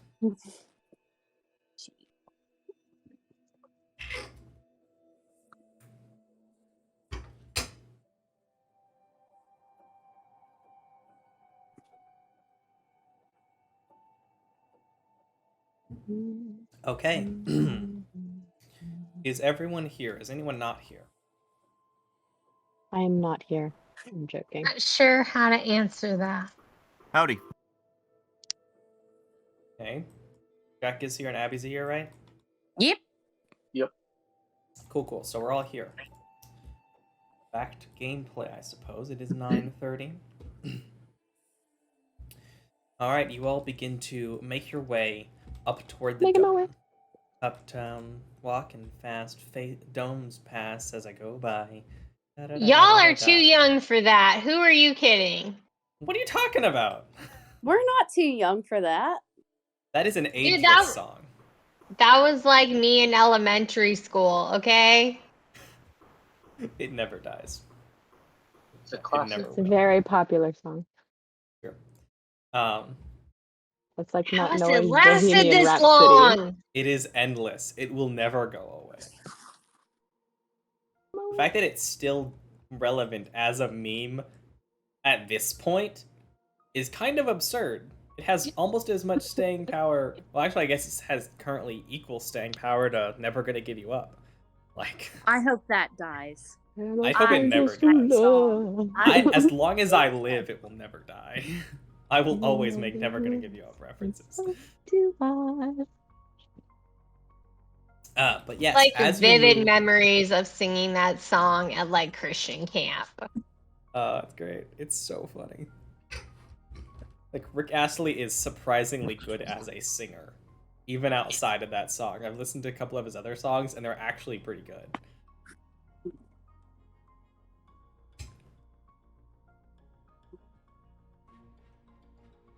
However, back to making our way. back to making your way uptown, walking fast, domes past your homebound. You move up north, getting to the dome and walking around it, seeing the various dyed armors and clothing, old weapons, some of which have been not quite weathered, because that would imply that they've been affected by rain and stuff, which they objectively haven't. But having some of the wood rotting away, sticks or spears having fallen to the ground. This ruined battlefield. You walk around, reaching the northwest side. That's stone that has next to no markings, with the similar 5 inches tall and 3 inches wide marble. You walk away from the pillar, out from the dome, and you see, as you expected, an obelisk. As you approach the stone, you see the obelisk is roughly 5 feet tall, 1 foot wide, same as the others, but you see the plates around it on the ground actually have been broken. And in particular, you see that one of the two-piece door that had the symbols on it in the puzzle that you reached before has been ripped and broken upward. Pretty much, like, without even properly being broken, it's like the mechanism was broken and the door was forced open.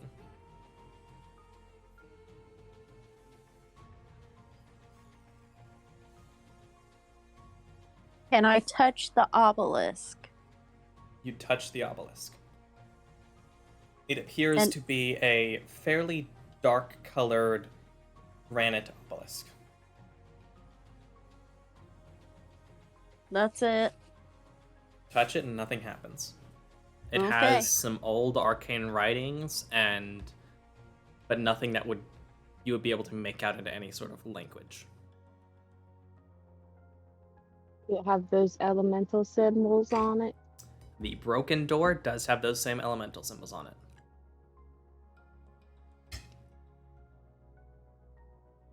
I think we should try casting spells again. I do not have spells to do that. I guess we can. But I mean, the door's already been pulled open. She looks in and sees there's I knew nothing that. in there. It looks like one of the two doors that you found before had opened when you cast the spells on it and caused the effect. One of them, maybe with a crowbar or with something similar, was like pried and broken upward. And then the marble inside is missing. Also gonna move the time ahead to about noon. I would like to ritual cast detect magic and see if I can find it anywhere near us. All right. As you all see Thicket sit down and spread a couple of, I assume, probably leaves or other small foliage you've kept with you or create with druidcraft or something of that sort, begins to sit and meditate. You do have Detect Magic prepared, yes? Yes. Wonderful. Always have detect magic prepared. That's fair. Takes 10 minutes as you open your eyes and look around. Let's see, what do you catch? Bernardo does give a slight conjuration effect. You can tell he is minorly magical. Since spell books don't give off magic, her book at her side does not have any particular magical aura. She doesn't have anything else that would be a thing. I don't believe any of you are carrying anything innately magical as far as objects go, except for the alchemical items, but no weapons or anything. Looking around, the obelisk has a fairly faint magical aura connected to it. And you can actually see now, looking closely, with this detect magic up, you see a thin strand of the energy of the weave, this almost thread-like binding that actually stretches up from the point in the center top of the obelisk and then reaches into the sky as it tilts over and bends toward and continues toward the dome. All right. Well, And the looking around, the stones orb nearby is do not anywhere nearby that I could find. And looking closely at Sylvia's marbles, if you'd asked to see them, do you ask to see the marbles she has on her? She does have Sure. the two primary ones. They do not give an immediately magical aura to them. Ah, They appear to be more keys than magic. interesting. That did nothing to help us find the marbles. That's unfortunate. Your owl looks cool, though. Thank you. The owl flies over, and I would say it sits on your head, except it's not that much smaller than you. It sits on the ground next to you and like jumps around you before flying back Tries up. to match and then, my height. Mm-hmm. Before then, it flies over, and if Moretta lets it, will land on her shoulder. Go for it.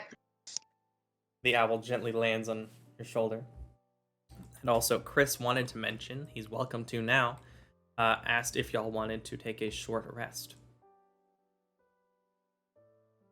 That sounds good.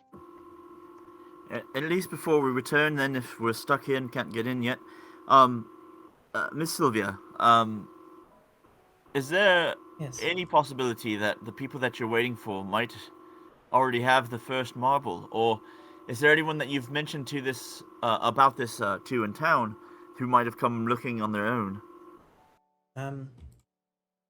I did talk to a little bit of people in town the other day.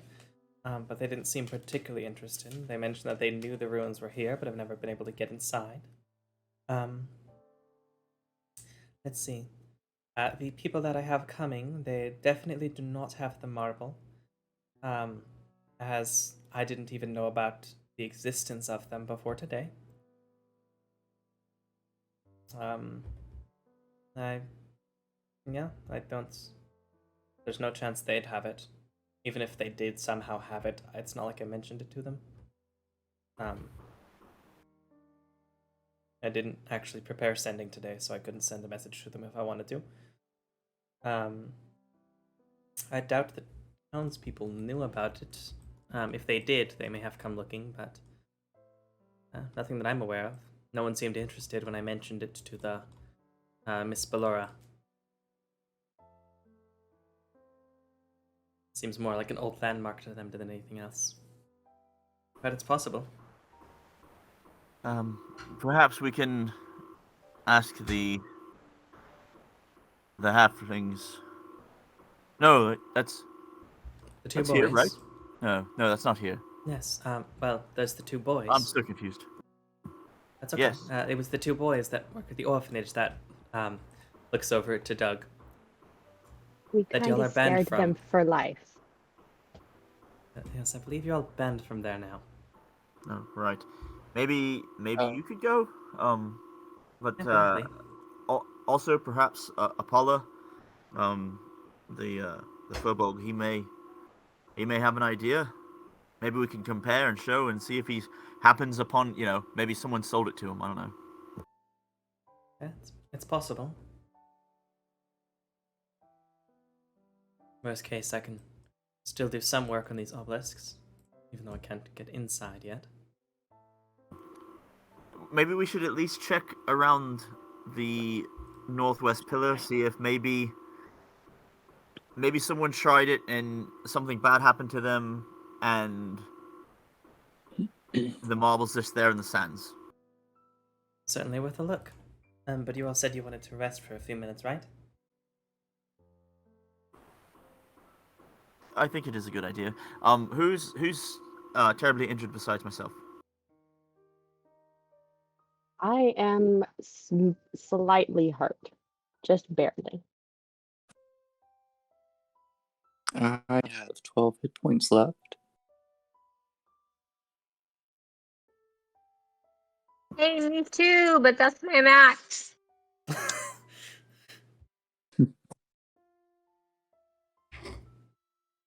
Although Doug is still looking slightly confused and puzzled. And he's like, by band, you mean if I bring a second head, everything will be okay? No, I think it would make things worse. I don't think they want the disembodied heads of people in their what's it? Oh. Orphanage. That's Yes, weird. I don't think they like it there. People in Vacuo don't really. Well, if children see things they're not ready for, it can be damaging to them, at least in my opinion. And seems in her opinion as well. Don't know how many of those children were prepared to see a disembodied head. I don't think anybody's prepared to see a disembodied head.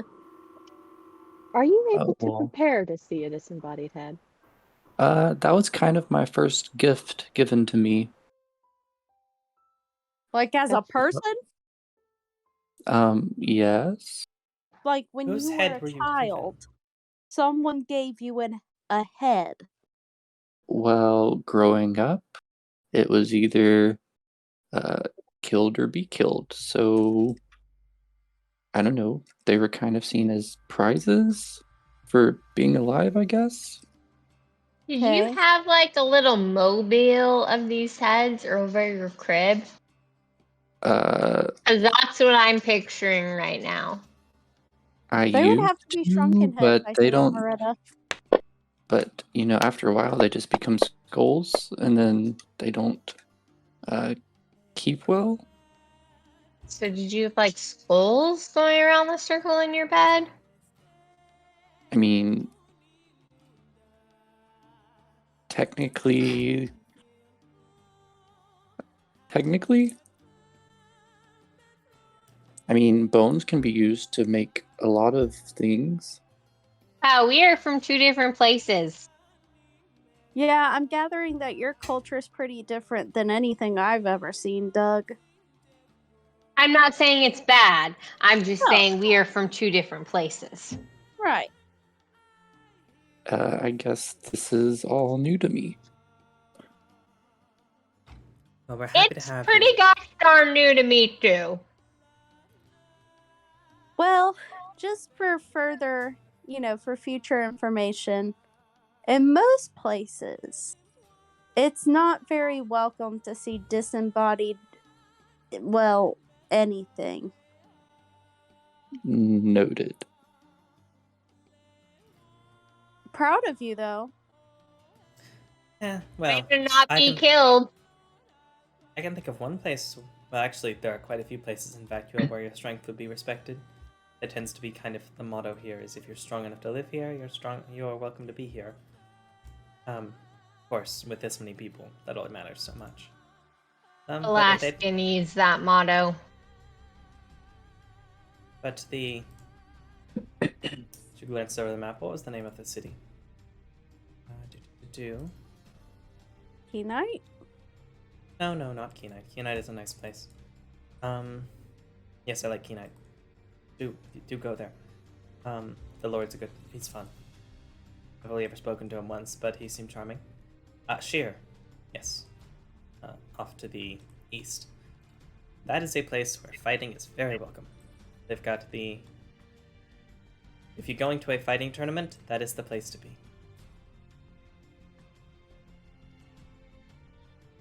Well, based off of my performance in this last fight, I'm a little rusty. You did great. At least I thought so. Yeah, you were fantastic, Doug. I mean, Late start.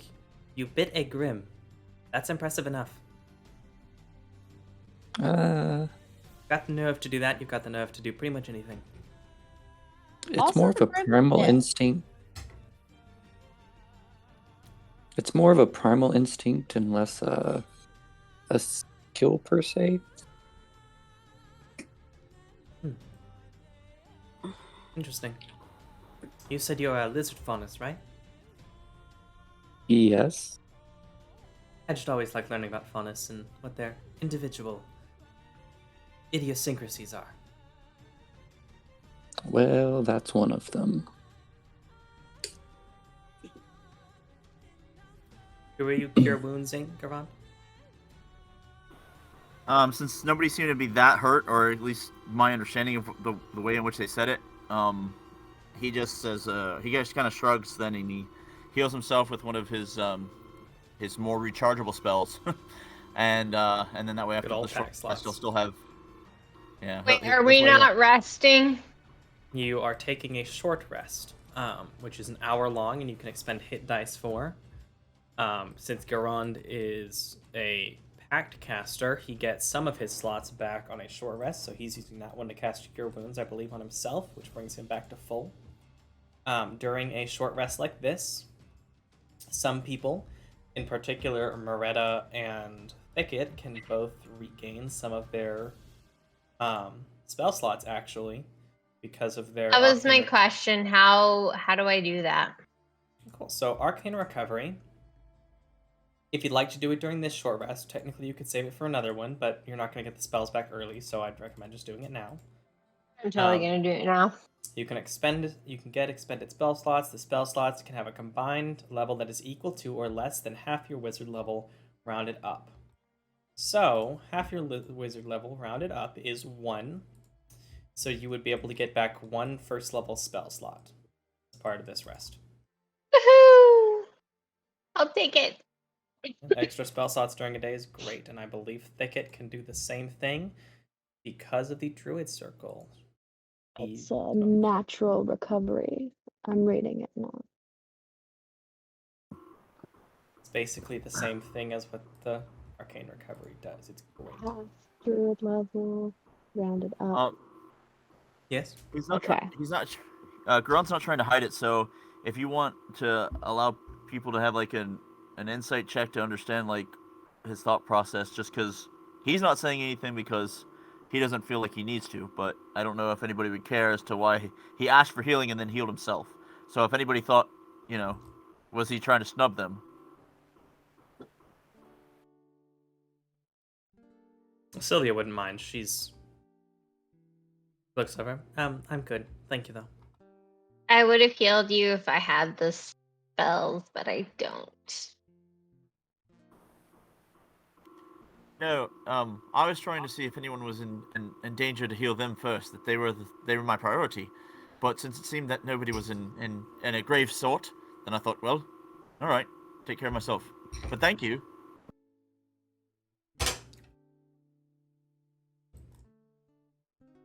And Cedar, since you can't access your sheet, but Thicket and Doug both can expend HD if they want to. One thing that you can do during short rests, but you haven't needed to / actually gotten to so far, is that during short rests, which only take an hour, you can expend hit dice, which are going to end up being the same thing you use for semblances later on. You can expend the hit dice, and you basically get to roll the class die that you get for your health, plus your constitution modifier, and gain that many hit points back. So you have 7 wounds right now. Would you like to expend one of your hit dice to regain some hit points during the short rest? Yes, please. Oh, I think I accidentally rolled both of them when I only meant to roll one initially. So... That's let me- okay. Just add them together. Okay. In that case, you heal fully back, getting 5 hit points back on your first one, and then 10 hit points back on your second one. Which actually Awesome. translate to just 2 because you're only 7 points down. Right. That is all of your hit dice, and you will not get them back until the end of your next long rest. Okay. And Doug healed all the way with 1 by rolling max health. Good job, Doug. Why And, can't I do this in a fight? You kind of can, actually. You're one of the few classes Well- that can. You have a second wind that can heal 1d10 plus your fighter level. And you can do that during a fight if you want. But I just meant roll high in the fight. roll high. I have no idea. That is not something I can control. Sorry, fam.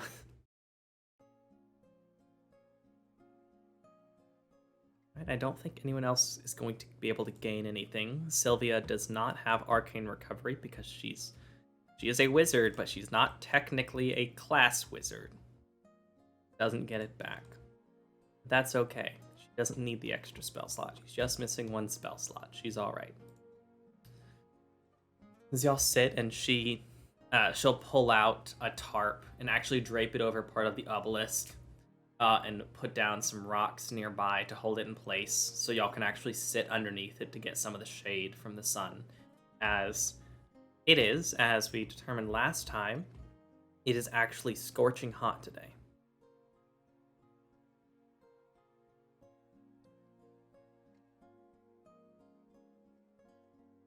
And drink some water. Yeah, totally. You do have water on hand. Everyone has water skin, so y'all can easily drink and stay hydrated. Oh. Quick question: since prestidigitation can create a shower of sparks, can I create a shower of water? I would say a little spritz of water, sure. Okay, I am going to start spritzing us with some water. That's nice. Whoa. That's cool. Thanks, Moretta. That's a Beach clever use. party! I wouldn't quite call this a beach. Maybe sometime we can actually go to a beach. I mean, we were at a beach not that long ago. That's true. But that's more of a lake. But I the- mean, like a ocean beach. The water was kind of evil, though. Yeah. I've never been there, but I've heard Reef. It's actually has some gorgeous beaches along that strait. So maybe we can find some time to meet down there.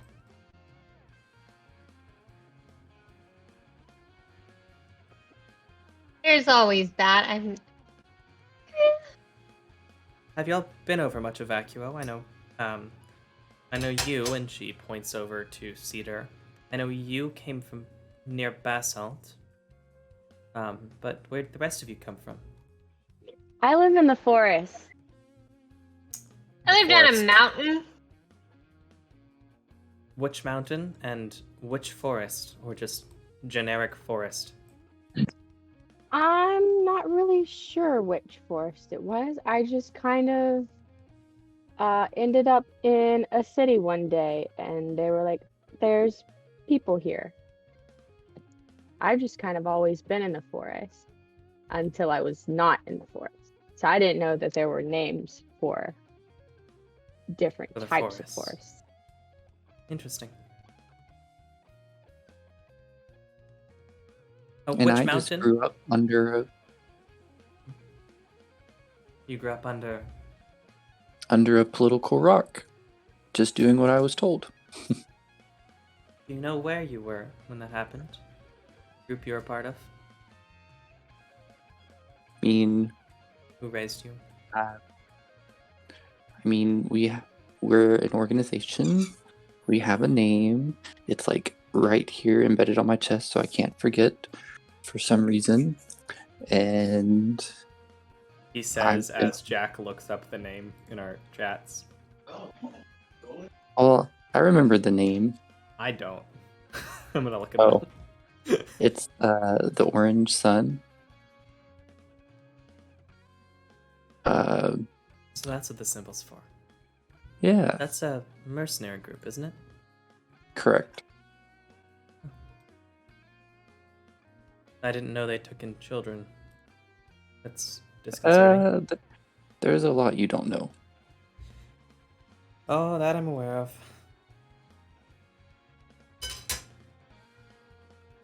And I'm happy to see you're free of them, for the moment at least. I'm trying to be. I believe in you. Which mountain did you say you were from, Moretta? Oron. It's actually not super clever. It just means mountain in Elvish, but we all called it Oron because that's just where we lived. Is that like in Vale, in Mistral? It's in Vale. Oh, okay. I'd have been surprised if you made your way all the way here from Mistral. You don't tend to get a lot of visitors from there. Not that aren't permanent, at least. Yeah, neither did we. I do like Mantle, though. They have some fantastic fish. What about you, Lightning Boy?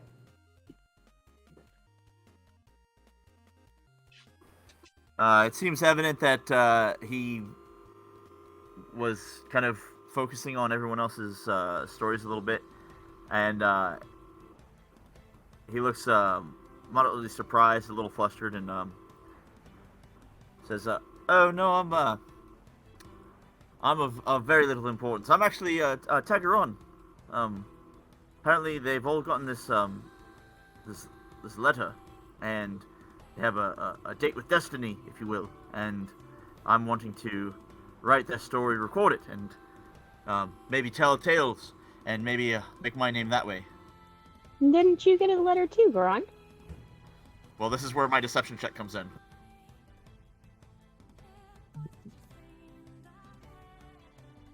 Roll to deceive.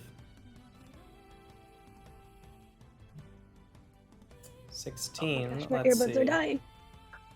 So, would anyone be actively trying to see through this? Or I would. passively? Okay, then 'Cause you can roll. I'm Everyone confused. I Anyone feel else? like Moretta would just be like, "Oh, cool." Would it So be that is not perception? Insight. That would be an insight. Okay. Now remember, he never said that he got a letter.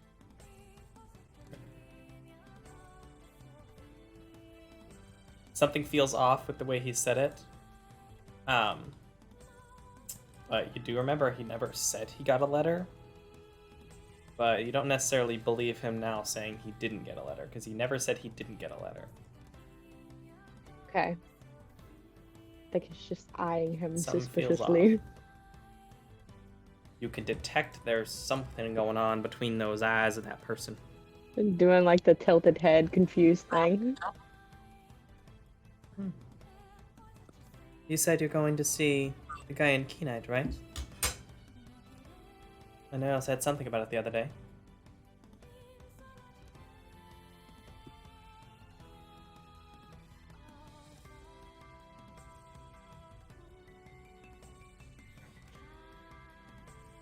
Correct. It's some kind of reverend. A reverend, a priest in Keenite? Josiah something. I don't think I've ever met him, but I'm sure there is one. They've got a pretty big, well, not big, but they have a pretty nice church to Erebus there, so I wouldn't be surprised if there was a reverend.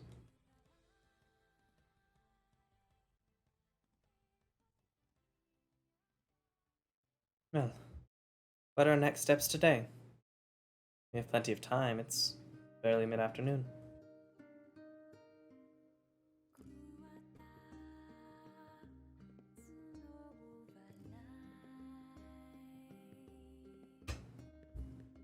Well, the Smartle's missing, and I'm not really quite sure where to go looking for it.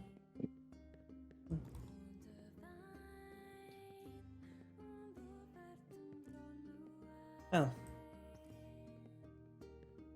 we could stay here. We could look around. I don't have an immediate plan. I might stay out here for a couple of nights. Probably, maybe not tonight. I don't know. I have stuff for it, but I don't have stuff for multiple days. And then look around. When they'll have to head out?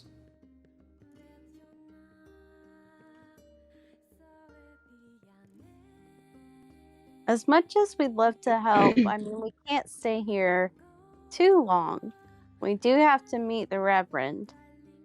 How long is too long?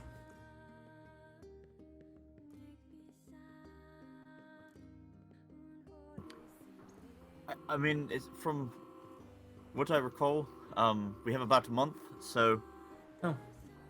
should we stay a few days to perhaps help Moretta and Miss Sylvia learn some of the mysteries here? I think that would be to our advantage, especially that weapon does intrigue me. I would like to get a closer look at it.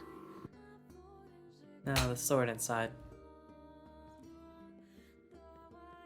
I like the look of it too. It looks important in some way. I don't know if I could make use of it. I got a slight magical feeling from it. I mean, I don't have magic eyes or anything, but you know, sometimes you can just tell, right? Well, as the point that you made, it has survived with almost no wear and tear at all, so that's significant. I'd definitely like to get a May- closer look at it. Sorry, Doug. Continue. Maybe it's being protected from the outside for a reason? Or maybe we're being protected from it. Both of those are possible, but I'm an archaeologist, so I'm probably going to find out anyway. There's a reason I have remove curse in my spells. Well, no offense, Thicket, but curiosity killed the cat. Never heard that one before. Well, yes, but satisfaction brought it back, didn't it?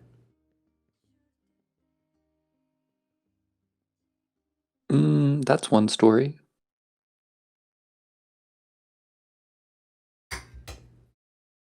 I don't expect I'll live forever. I think it's worth trying. I'd love to look into more locations like this. I plan to, actually.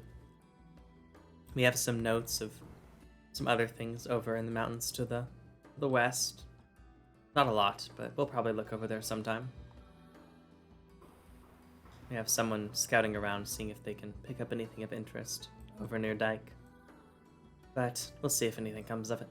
I wouldn't bet too much, but then again, I didn't think anything was out here until I properly got here. should we look around for the marble then? And then, if not, head back?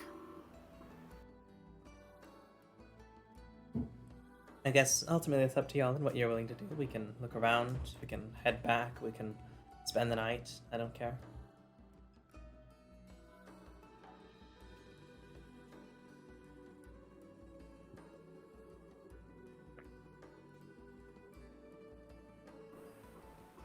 Who's the best at finding things? I'm kind of good at it. It depends. It's situational. Cedar is also pretty good, but I don't think he's as good as Thicket is. I'm decent at like picking up clues in in like if it was like a murder scene, or maybe like understanding the way that a mechanic might, like a mechanical device might operate. I'm just not sure which might be the way to go. I suppose if Cedar assists you, Thicket, I'll try to inspire you to make your success that much more successful. Am I looking for the marble? What am I trying Yeah. to find? Yes, I mean, that's marble. Okay. that's Duran's idea. Is like we go back to like the pillar. Like maybe someone was there and they got the pillar that they broke out of the thing. And they went over there, and they tried it, and then maybe something happened to them. Maybe they were not strong enough, or maybe when they tried to put it in there, that was when the swarm came, and then maybe that was why like the swarm was at the other one too, but maybe they didn't. All right. So is Cedar helping me look?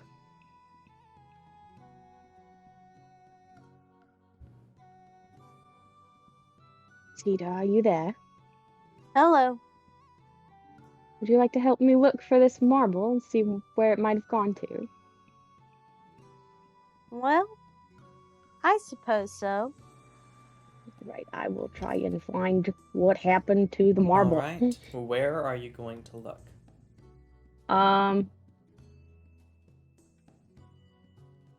There. Start with the obelisk and see if there's any clues as to where it might have gone to. Okay. So if you're looking for clues, that would be an investigation check, which you can do with advantage. Use both. Can I use both inspiration and a hero point? Yes. Okay. And since this should be within time enough, because Bardic Inspiration only lasts for 10 minutes, if it were looking around a larger area that would take you more than 10 minutes to look around, you would not be able to use a Bardic Inspiration, but since this is over a shorter period of time, you can. It looks like you need to roll the d6. So, the hero point is a d4, right? Yep, so you roll a d6 and a d4. So Four. the d4 is a 1, D6. is a 4. And So you could put a 5 into the advantage. modifier window. Mark Plus- advantage. 5. Okay. Investigation. Woo! You spend the full 10 minutes that Bardic Inspiration is supplying to you looking around Thicket. You, despite your best efforts, you don't see much of anything. Garand, you a 19. How long are you willing to spend on this? I mean, I'd spend as much time as she would, because once I see that she's actually trying to like investigate it and not just like notice it, like because I'm not good at perception, but when I see someone trying to investigate that, I'm like, oh, I'm decent at that, So he'd spend as much time as she would spend. Okay. Over the 10 minutes, looking around, you don't find anything in particular. No particular clues as to where the stone might be.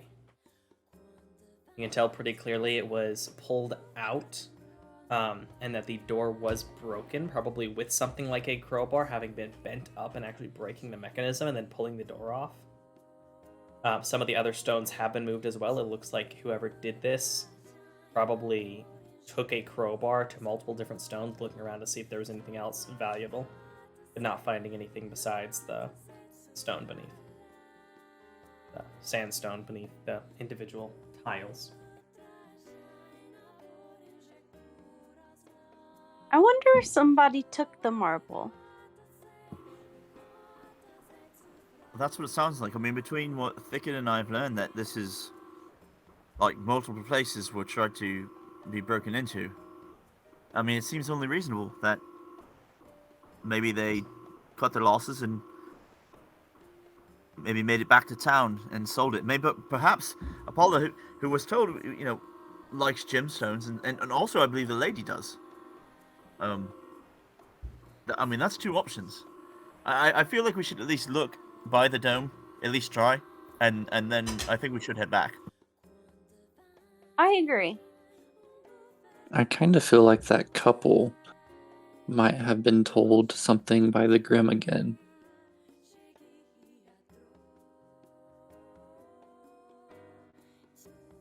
The couple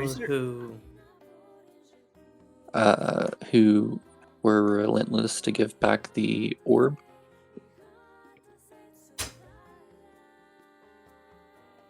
Oh, the woman and her husband who were in that house that you interrogated. Well, I didn't interrogate, but yes. That they looks over to Garan and Thicket that they interrogated. Yes. And I think you made one of them cry, but it worked out. I mean, it's possible, but I honestly don't think that that's the circumstance of the situation.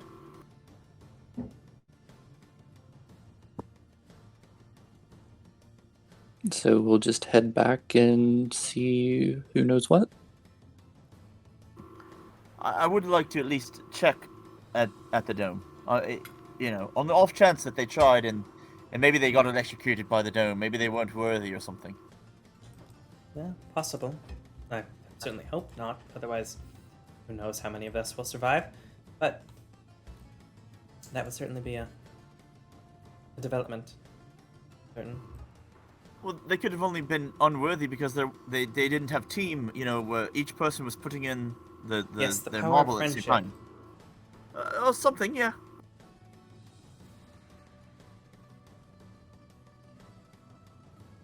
Can I do just like Thicket did and investigate with a hero point at the dome? At the dome? Yeah. Well, so I take it then that y'all are heading back to the dome. Okay, getting back to the dome, what exactly are you doing? Are you trying to investigate for clues of where it went? Are you trying to look around for it? What are you doing? What's your I would goal? like to look around for the marble. Okay. How are you going about doing this? Are you just like canvassing the area? Yes. How big of an area are you canvassing? Oh boy. How long are you willing to spend on it? I'm willing to spend 15 minutes. 15 minutes canvassing the nearby area around it. Okay, go ahead and roll the d4 for the hero point. By that I mean, I guess, Jack will roll the d4 for you. Add that to the modifier window, and then roll an investigation check for Cedar. Where is the modifier window? It's in the bottom left. It says modifier, and it should have a default 0. Next to it is ADV DIS for advantage and disadvantage. Then I plus see. 2s and plus 5s to help simplify how you do stuff. So if you ever need to roll advantage, and it doesn't automatically proc, you can click the advantage button and then roll whatever it is you're rolling, and it will roll advantage. I gotcha. And then you said investigation? Yeah, and then investigation. Is Garand using another bardic inspiration? Yeah, but I messed up earlier, so I actually have to click one more. So it's gonna look weird, but yeah, I'm. But you do want checking to it use correctly. another one? Yeah, and then he'll also be investigating on the area, like, immediately to try to see if there's anything. Okay, so are you looking to investigate? Okay, so you're looking to investigate as well, so Garon can investigate there. And then Cedar, I want you to roll a d6. And that, if you'd like to, or you can save the Bardic Inspiration for later, but it only lasts 10 minutes. Yeah, roll the 6. Roll a d6. So Please. there. Ooh, a 6. So your total is 25. Yeehaw! Spending the 15 minutes, it only covers probably maybe 100-foot radius, maybe a little bit more, around the edge of the dome on this side, near this pillar. But you do feel pretty certain that this area, that there's no marble here. You find a few different rocks, you see a couple of small animals as you move by, but the marble, or any marble or notable thing like that, is not in this area. Okie doke. Well, we ought to maybe check. I don't know. I mean, is it possible that that's why the Reverend wants us? Mm.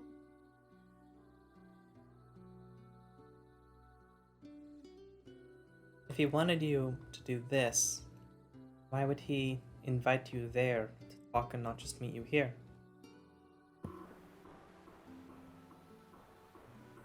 I mean, who knows to say that he may have designs to investigate all of these archaeological sites. I think at this point, I feel sufficient in all of our attempts to try to figure this out. I think the only logical thing next would be to investigate the town, see if someone purchased or sold a similar looking gemstone to the two that we do have.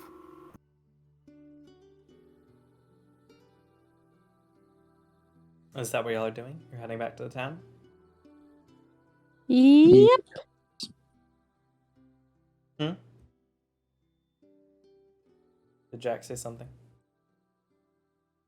Jack agreed. Okay. It's now about 3:45, closer to 4 o'clock when you finally arrive back at the town. Sun's still decently high in the sky, but toward the setting side. As you arrive back and get some water pretty immediately, as it has been quite a hot day.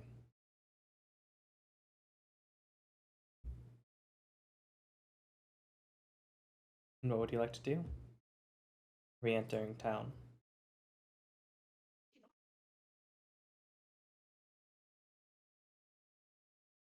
Do you want to split up and some people go to the orphanage and then some people go to shops? Yeah, but maybe Doug should not go to the orphanage. All right. Well, why not let Doug go with Thicket to Apollo? Why not Abby? I'm sorry, Cedar. Peter. Who's Abby? Right. Why not Cedar come with me along to the orphanage? And then why not Loretta and Miss Sylvia go to speak to the lady of the inn? That sounds good.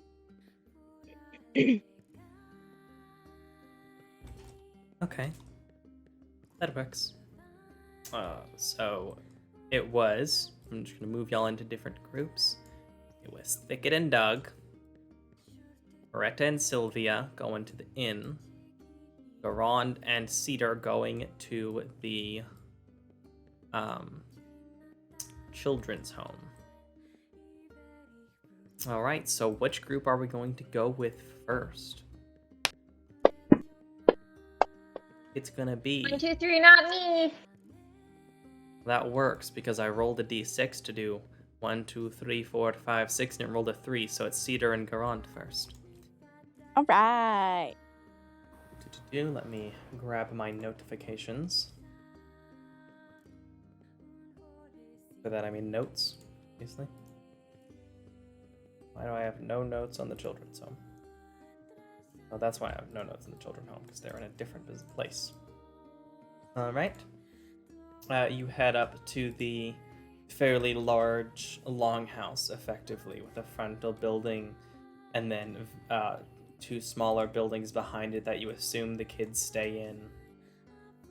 Given the time of day, you do see a couple of kids outside, lounging and playing, but not as many as the previous day when you went there earlier in the day. Looks like they wear themselves out over time, but at least at the moment, there are a few kids playing.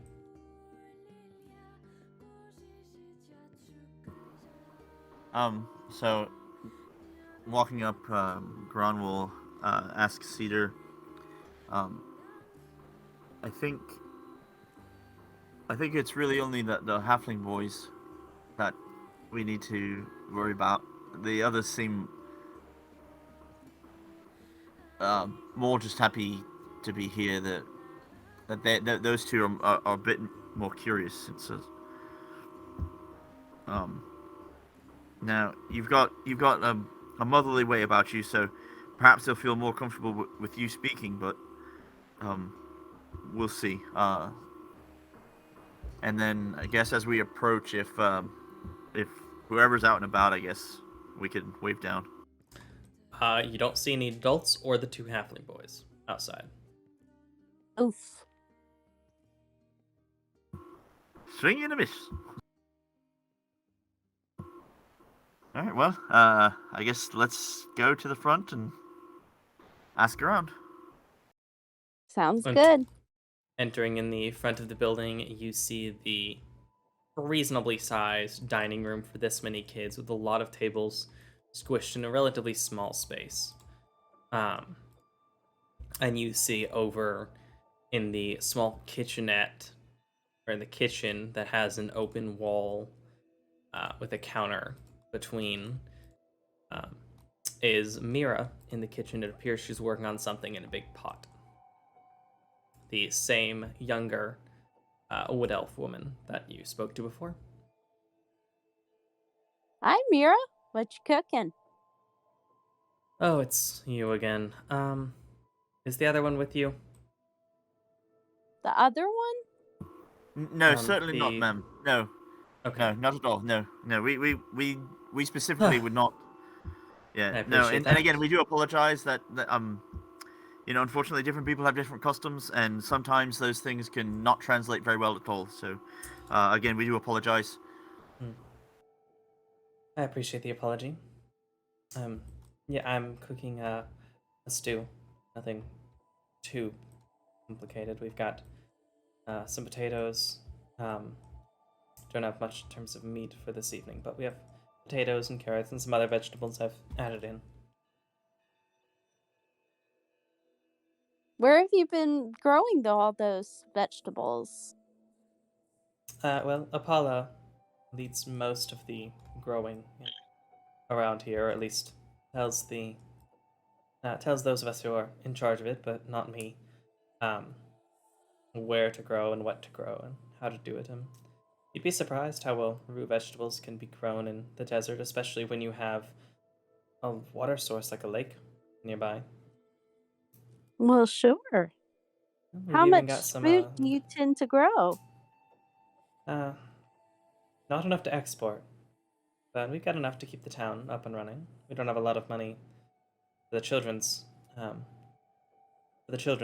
but my mother's quite good at getting the townsfolk to give us what we need. Not through force, she's just actually very persuasive. But really doesn't make a difference when you have an old woman like that. I heard that! Of course she did. But yes, what can I do for you?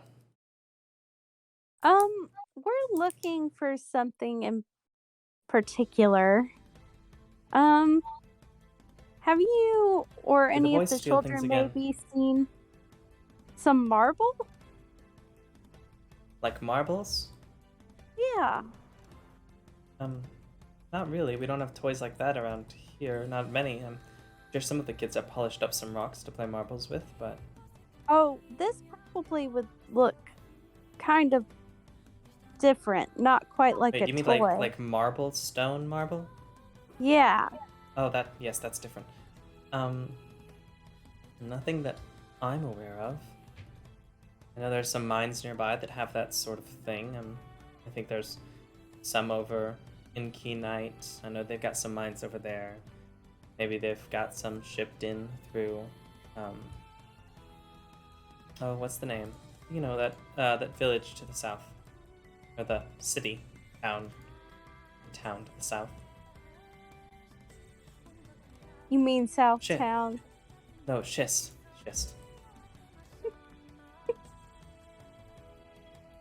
They might have marble. They're just looking for generic marble. No, but I'm not this one's sure. actually oval shaped. It's about 3 inches wide and 5 inches high. I see. And it would stick out like a little bit. It is old. Well, most rocks are old, dear. Okay. Sorry. I don't know of any marble, but I can ask the boys. There's... If anyone were to take it, I assume it would be the same ones that stole last time. I can see if Quantum and Dolphin, they're currently grounded to their rooms. Or to their room. But I can go find out if they took anything like that. Or even if anyone's seen it, you know? You Sure. know how kids, they get around and they see things and they're observant and I I don't can ask know. around. It'll be a couple minutes. Do you mind stirring the pot for me while I go ask around? Absolutely. Perfect. Just don't let it burn on the bottom. That's going to be the biggest thing. The rest of it should mostly take care of itself. Thank you very much. I'll be right back. Yeah, she cooking mini heads- game. Cooking mini game. Well, now the question is whether or not I actually do force you to do a cooking mini game. But what would be the best for cooking in this case? Since your goal is not to burn it. It's to stir. Yeah, so probably a dexterity check to see how well you can stir it consistently and get the right spots. So you're going to make a dexterity check flat because you don't have proficiency with cook's tools. So for Jack, roll it on Cedar's sheet where her abilities are on the main page. You can double click, Dex, or just grab and drag it. All right. It was so close to a 19. So Garand would notice this. As Cedar is trying to stir it, you do smell a little bit of burning and realize she's not holding the ladle all the way down, and so it's not actually like keeping things off the bottom. It's just been like stirring the top half of the pot. And I want you to roll a insight check to see if you can stop her before it burns and help her try and correct the mistake. You do successfully do that, okay. So as you try and do that, you interject, and now I want you to make a dex check. And if you succeed, if you roll a 12 or higher, then you will have successfully stopped it from burning the bottom of the pot and a little bit of the food. If you fail, okay, you do, with 2 out of 3 total successes across the 3 different skills, you do successfully manage to stop her and begin to stir the pot all the way to the bottom and keep it from burning. I'll whisper over to her. We'll just say that that's Cajun style. Blackened. All right. Blackened stew. In the meantime, so it is going to be Thicket and Doug over at Apollo's. All right. As you head over to the Desert Bouquet. Apollo, are you here?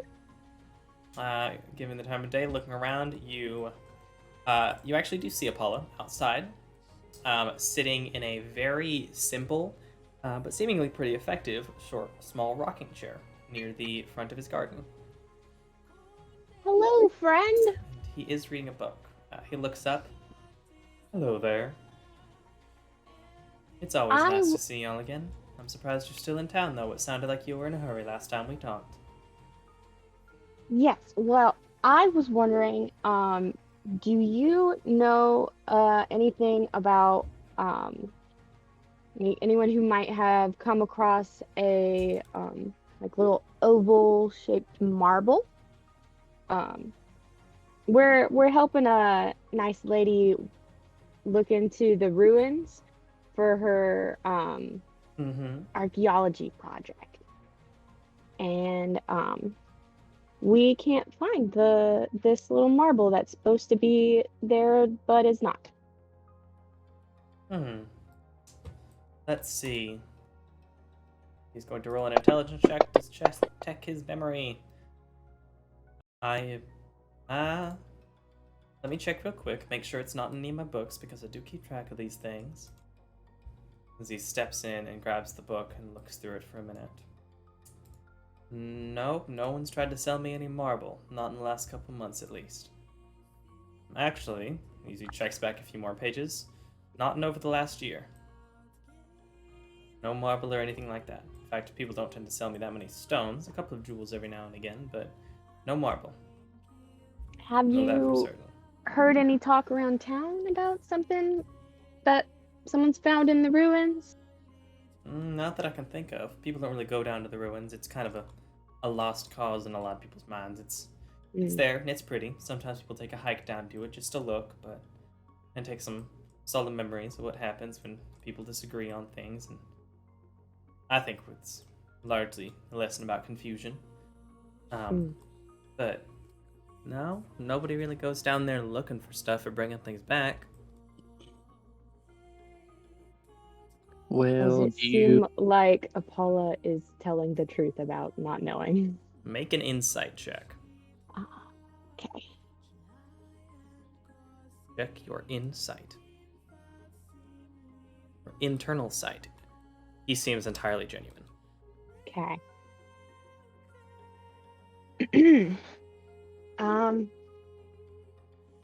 Well, thank Wish you I could for your help you help. more, but I haven't heard anything about any marble. Do you know of anyone else we might could ask about this? If someone wanted to sell it as like a material or use it in a house or something, she might know. But I don't know much else that could be. Yeah, unless you just start asking anybody and see if they've come across it. No one in particular besides Hashim makes sense to me. All right. He Thank you. does most of the refurbishments on house or something, so if someone wanted it like put into a mantle or something, they'd have gone to him. He also does most of the imports and exports for stones and type stuff, so if we need something brought in, he's usually the one that places the orders. All right. It was I nice seeing you turned again, to little friend. I turned to Doug and I asked him, Did we say where we were meeting up after we talked to people? I would assume the tavern. Okay. They're gonna go to the tavern and just wait. Is Doug going with him? So actually, Doug remembers and looks back at Apollo and asks, by any chance, would you happen to know, like, why the ruin is there, or, like, why was it created? Well, the stories say there was an old monastery there. Some of these monks and people used, like the Red Orchid Sanctuary or something. That they had a lot of these red orchids, and he points over to the orchids, the desert rose that grew there a lot. That was one of the ones that I bought, right? It is. It's the one that you bought. And According to the stories, it was an old place that those monks were, and then there was some kind of fight. I don't remember the details, but fight between them and somebody else, and well, the ruin was kind of left as this sort of a monument to what happened. I mean, the way my mom always told me was that it was those times when she did tell me the story, but we didn't hear too much about it. But I do think I heard her say a couple of times that it was a monument to confusion. and you don't talk to each other like you're supposed to.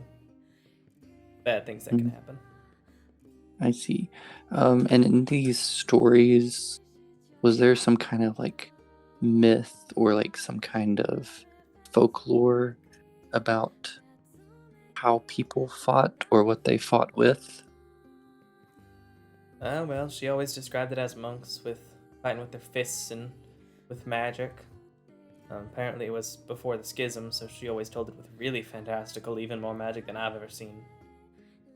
Crazy balls of fire being launched around, energy whipping from people's hands, striking into each other, that kind of stuff. Honestly, I think she was just making half of it up, but it was still a good story. And were there any gods specifically involved? I don't think so. Okay. I just thought I'd ask. Just curious. Yeah, happy to tell you. Wish I could be more help. You've done plenty. I appreciate that. Y'all have a good night, though. As you leave and head back toward the tavern. Moretta, you and Sylvia are heading to the tavern. And you arrive with Miss Ballora. You can actually see her sweeping up the ground and brushing some of the sand out the door.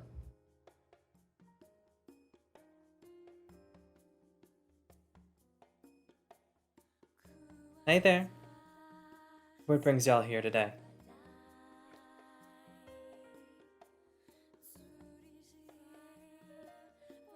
Hello? Miss Push Moretta? to talk reminder. Push to Yeah, talk that. reminder. Yeah, thank you. Cough, I cough, like this nudge, whole nudge. thing that I did when you said hello about telling her, "Hey, darling," and yeah, that was totally lost. Anyways. Well, just go back and do it again. Hello there. What you need? Hello, darling. It is so good to see you. Oh my gosh, you would not believe the crazy stuff that we did. Please tell me all about it.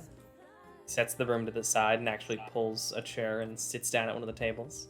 I'd love to hear. What y'all girls been getting up to? You know what I would love? I would love a glass of wine. Red, not white. Pretty Perfect. please. Of course. On the house. She gets up and You, grabs that is so sweet. a fairly inexpensive bottle and brings a couple of glasses. Sylvia nods appreciatively as she pours a couple of glasses for the three of y'all. Well, we don't get travelers telling stories every now and again, too often, so I'm always happy to oblige when they're here. Okay, this is crazy. So me and Sylvie and a couple of other people, we went and checked. Have you been to the ruins? I myself have not. I never found it too interesting, but I've heard a lot of others go. Never found it too interesting. Did you know like anything about them? None. Not even That's a little bit. shame because it was pretty weird. So we went and we checked out the ruins. A bunch of weird stuff happened. Almost died, but didn't. That's not good. I'm glad you're still alive. Good job. Yeah, actually, I feel kind of bad. I did. I kind of hung back a little bit. Anyways, I'm squishy. That's all. No, have you come across anything maybe that somebody has talked about in here about going to the ruins? Have you heard anybody talking about going there recently? Well, sure. I've heard a couple of people talk about it. I think one of the old couples proposed there a long time ago.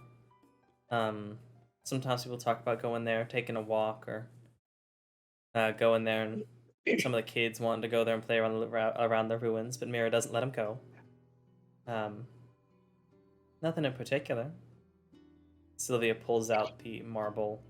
Has anyone brought anything like this? No, doesn't ring any bells. Those are pretty, but I haven't seen anything like them before.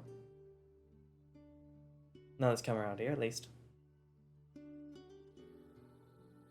Why? Is there something special about them? I mean, I don't really know yet. Like, yes, I'm pretty sure, but as far as what, I'm not 100%. Or maybe I am. I don't know. Am I? That's up to you to decide. I don't know if I heard anything like last session or anything like that, but I don't think I did. Y'all came to the general. No, y'all didn't actually specify. None of you have said out loud what you think they're for. But you do In know that there are case- indentations in the pillars around the dome that are the same size as these ovals. And you got the oval marble from one of the obelisks, and then from the other obelisk.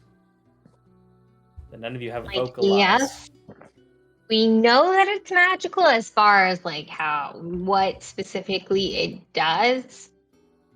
I don't think we know. We kind of know like how, most likely how to activate it, but we don't know what exactly it'll do.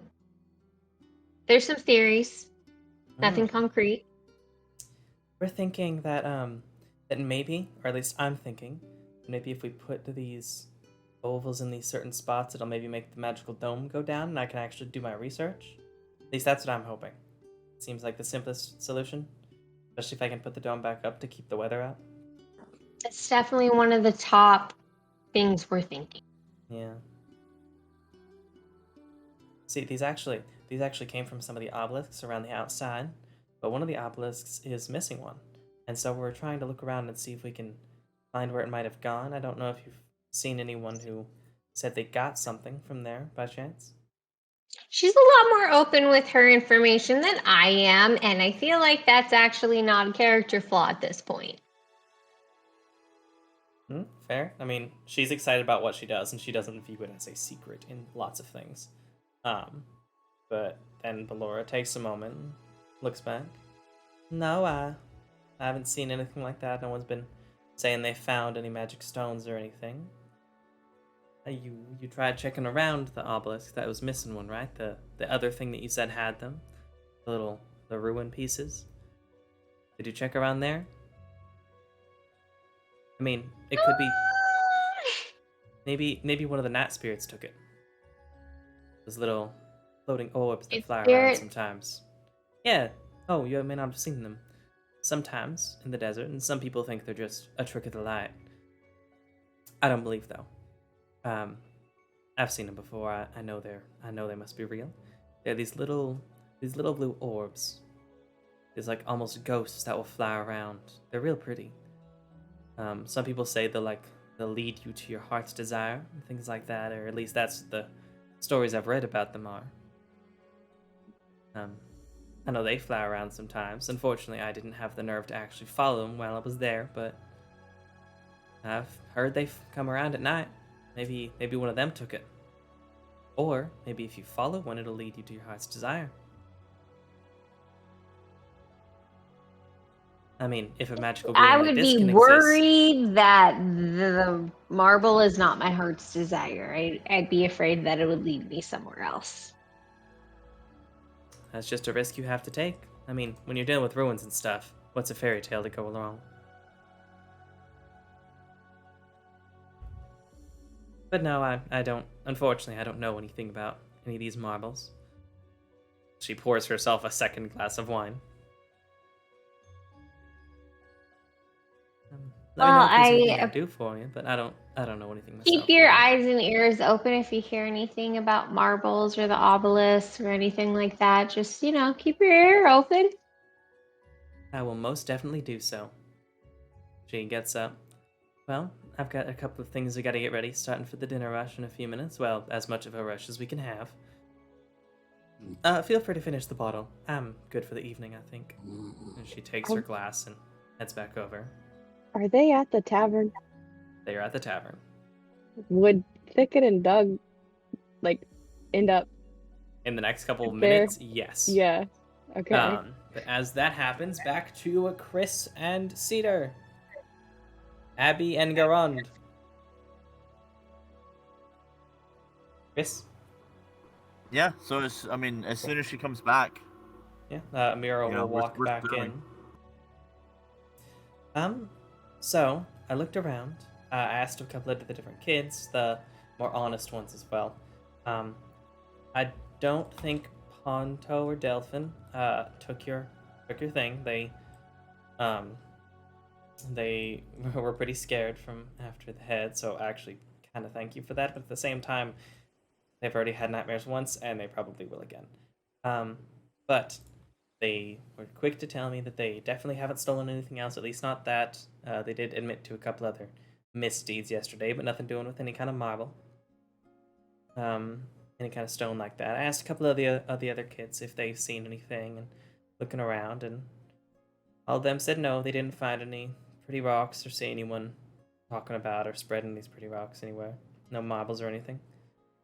I wish I could do more for you, but it doesn't look like there's any of that here.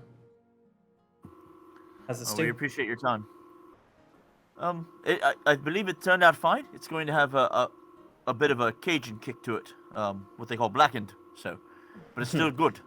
Well, as long as it's something kids will eat, it'll be fine. Thank you. Y'all have a good day, okay? And you as well. Thank you. Have a good one. Takes the ladle back from you, and Yelly's able to leave. Where is everyone going? I know a couple of them are heading back toward the tavern. I don't know if Moretta and Sylvia left the tavern. That's up for y'all to decide. Where are Garrod We and are Cedar going? sitting at the bar enjoying a nice glass of wine. Very nice. Yeah, no, it makes sense. I mean, we didn't say where to meet, so yeah, it makes sense to go back to the tavern. It's a central location. Eventually, people would come back, so, you know.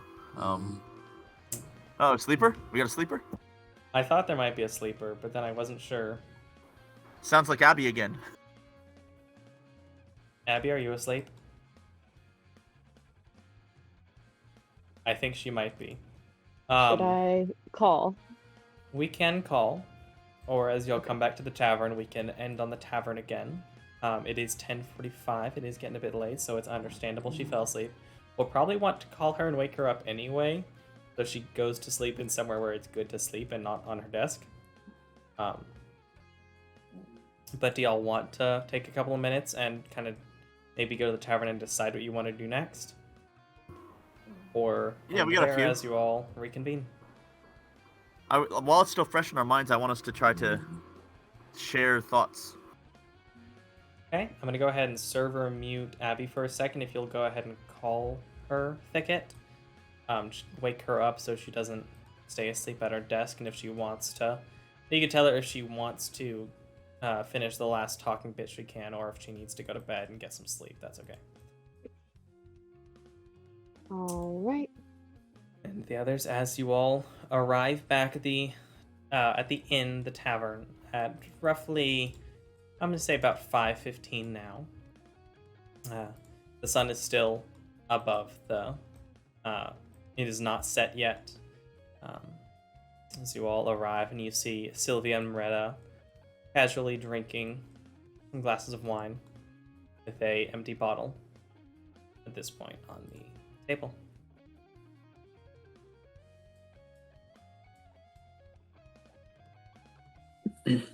How'd everything go? Is there anything out there? Any luck? Well, I will say that the Managed The to orphan- dig anything up? well played, I well did not played. see that one. But no, the orphans, halflings actually they're a little bit subdued of late. So no, nothing there. That's fair.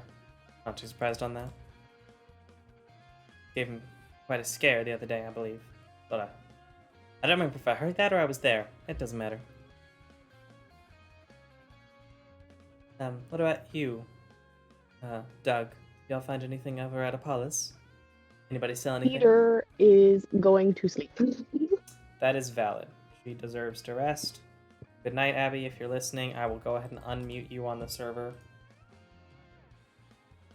Boop. Good night, Abby. So is Apollo and Moretta? No. Everybody's back at the tavern now talking over what they're Okay. doing. So, did y'all find anything out from Apollo? We did not. Apollo Oh. didn't know anything, and they recommended that we should go see Hashim. That he might know something, but they don't know anything. That's unfortunate. And you said y'all didn't get anything out from the kids, Garand. No, unfortunately not. Fine. Was there anything that jumped out here? Well, you want to tell them, Moretta? A whole lot of nothing. Yeah, not much of anything. Apparently some wispy lights going around in the night, but nothing any marble. Got some free wine, though. Well, that's always a nice thing. But nothing about a marble. She will keep her eyes and ears open if she hears anything. So, there's that. She did promise us that. But she said that, well, she gave us a bit of a, personally I think more of a folk tale. But, there are weirder things in the world. Apparently sometimes if you're out at night in the desert, there are these little lights that will lead you to your heart's desire. So maybe we should try that, but my bets aren't high. Well, then, it sounds that we should go at least speak to Hashim, and then, depending on how that goes, just call it a night, and then we can decide what to do from there. That's an option. Alright. Do all of us want to go, or just a couple of us go talk to him?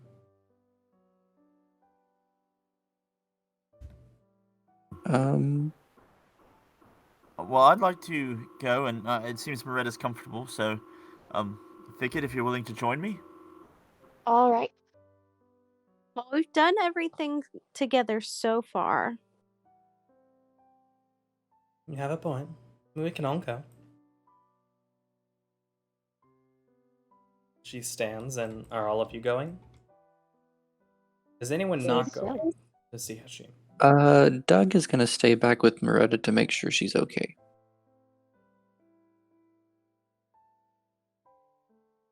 Oh, I was gonna go. I mean, group trip. Oh, well, alright, very well then. Alright. You all make your way to Hashim's, the small, effectively lumber yard that also has a house on the land.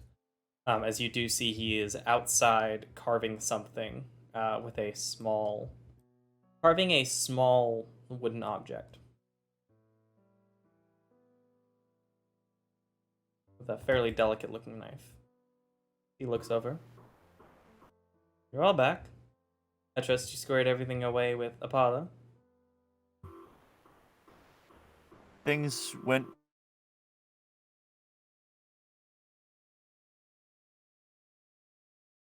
Things went. And my Discord just crashed. I'm going to mute stream for a minute while we get this back up and running. And then we'll probably end soon after that.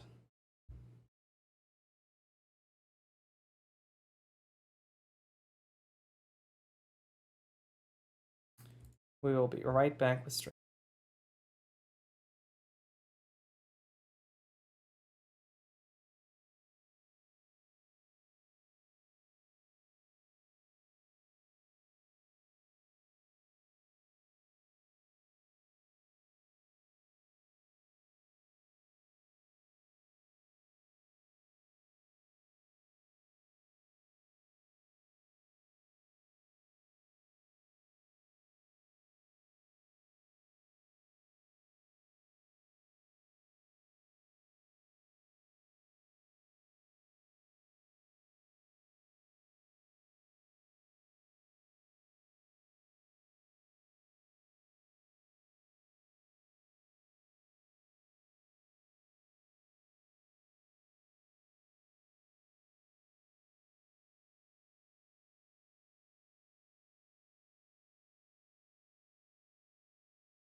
Is Hello. Karagor back?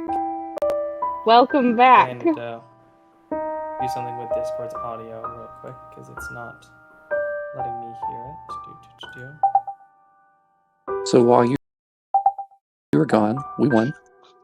True. Hashim We gave us found, the we marble. found the third It's all marble. good. Free and clear. And also a whole bunch of gold pieces. No. Wow. So Discord completely crashed. Like to the point that when I got back on, it reset all of your volume settings. Wow. Oh dear. Like it was that big of a weird nut job crash. It's okay. Oh my. Weird. And nothing else crashed. At least I think stream may have crashed. It said it was still recording, so the recording will be fine. But apparently stream ended at some point during that, so I had to restart stream as well. Good, we're back. Hello. So I would say, what did I miss? Except I know what I missed. It was probably y'all saying you're getting extra stuff.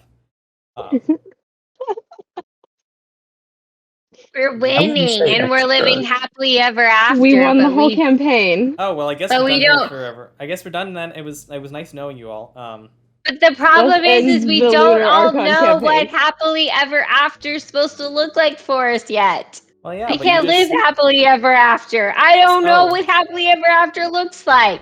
Oh, so I guess we're just gonna do like one more epilogue session where you all go home and don't do the things because y'all already beat the campaign. So like you already had the final boss and everything. So really, there's nothing left We'll to do do. an Kinda just epilogue do where an everyone epilogue. is grown up and has kids now. Oh. Everyone is just far away, Gross.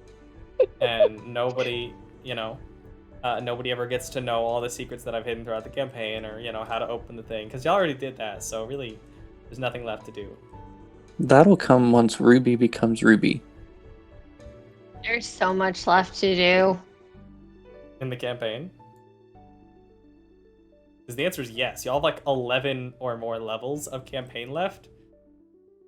Oh yeah, no, there's more campaign. There's lots of campaign left.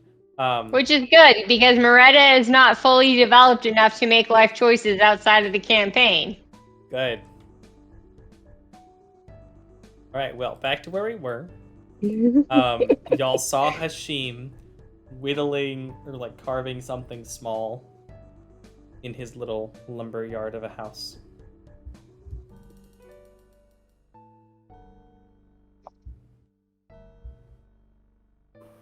He greeted us, we greeted him back, and then we said, hey, there's this other matter, and that was when the crash happened.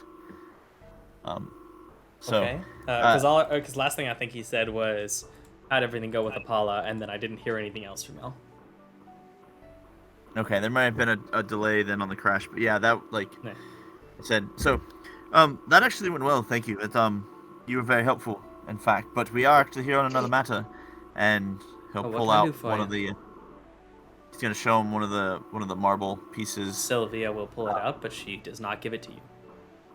Okay, that's fine. She seems a little protective of them as you see her pull it out herself. That's fine. We were told that maybe you had seen something along this lines, that maybe you had worked it into someone's home, or He might know gets something up about off it. He gets up off his stool and walks over and takes a closer look. Nothing of this shape. I mean, I've dealt with a little bit of marble. There was someone who had some ordered in a couple of months ago. They were hoping to use it to design somewhere at their front steps. I don't know how they got the money for it, but I'm not going to complain if they want to spend their money how they do. Maybe they saved it up. But it was, I mean, the marble we ordered wasn't shaped like this or anything. It was a much heavier stone that I cut down to be a smaller size and individual pieces, but nothing quite as pretty as this right here. Wow, what's happened? Or is that a trade secret, I guess? 'Cause I certainly don't know anything about marbles like this. But, I mean, well, not that any showed up.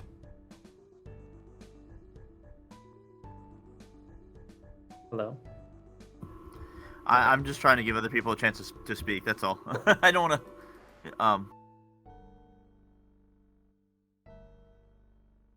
It's a pretty piece of marble. Well- though. I'd love to use it in a mantelpiece or something. Yes, so Probably make a great centerpiece on the table, actually. that's I guess that's sort of the point. It seems to be part of a set of 3, and we have 2 of them, and we'd like the third piece to complete the collection. Oh.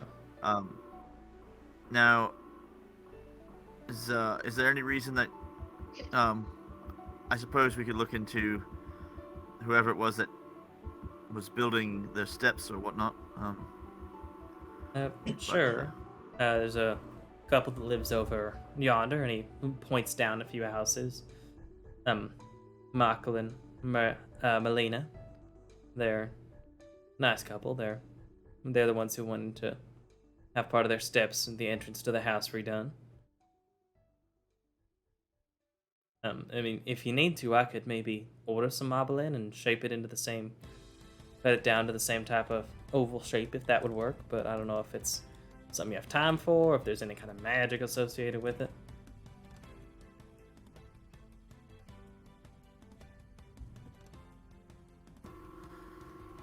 I don't know. I guess we're not entirely sure yet ourselves. That's all right. Well, we did say it was a physical, like, matter thing, right? Because Thicket couldn't detect it. Detect magic did not detect it. It seemed to be more of a key than magical, at least from what you could tell. So maybe having it crafted would be okay.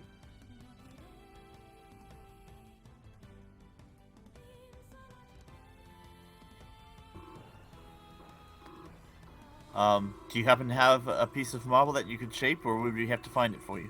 No marble. I could order some. It would probably take you'd probably have to order it from Key Knight, so probably 2.5, 3 weeks. But I could make something. There's none on hand, at least. We don't keep more fancy materials. We mostly use granite and sandstone for a lot of the stone type stuff I get. Though more along the sides of the wood we can use grow from the lake, but not as much on this side of things.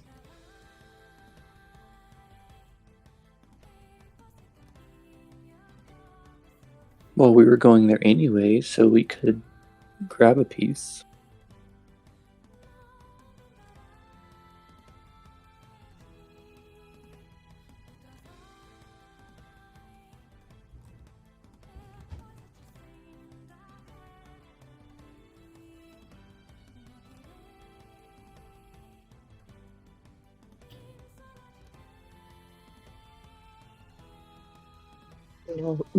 Dead silence.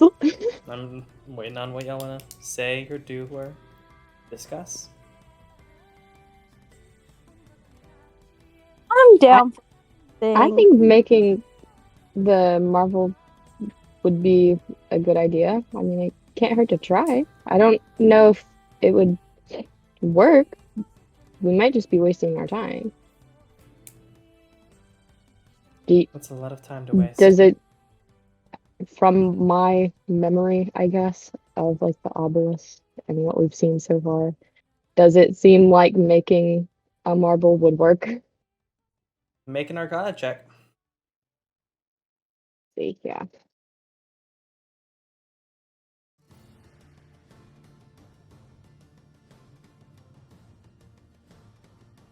Arcana. You'd have to try and find out. I mean, it sounds like it could work, but I mean, you don't really do marble magic very often. Would Moretta have better luck discerning? Yes. Yes, she would. Moretta, Sylvia, does this sound like a good idea?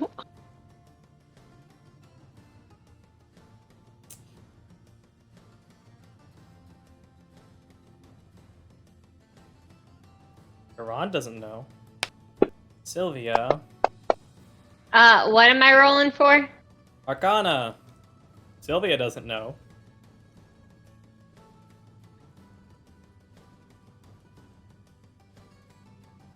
Bet you Moretta. Beretta does. Moretta's the only person who, whether it be from you working with mountains, you get the feeling that while there's nothing connected necessarily magical about these stones, the fact that they're also delicately put in those positions rather than just leaving it as an empty thing, you don't know if maybe the magic is connected to them.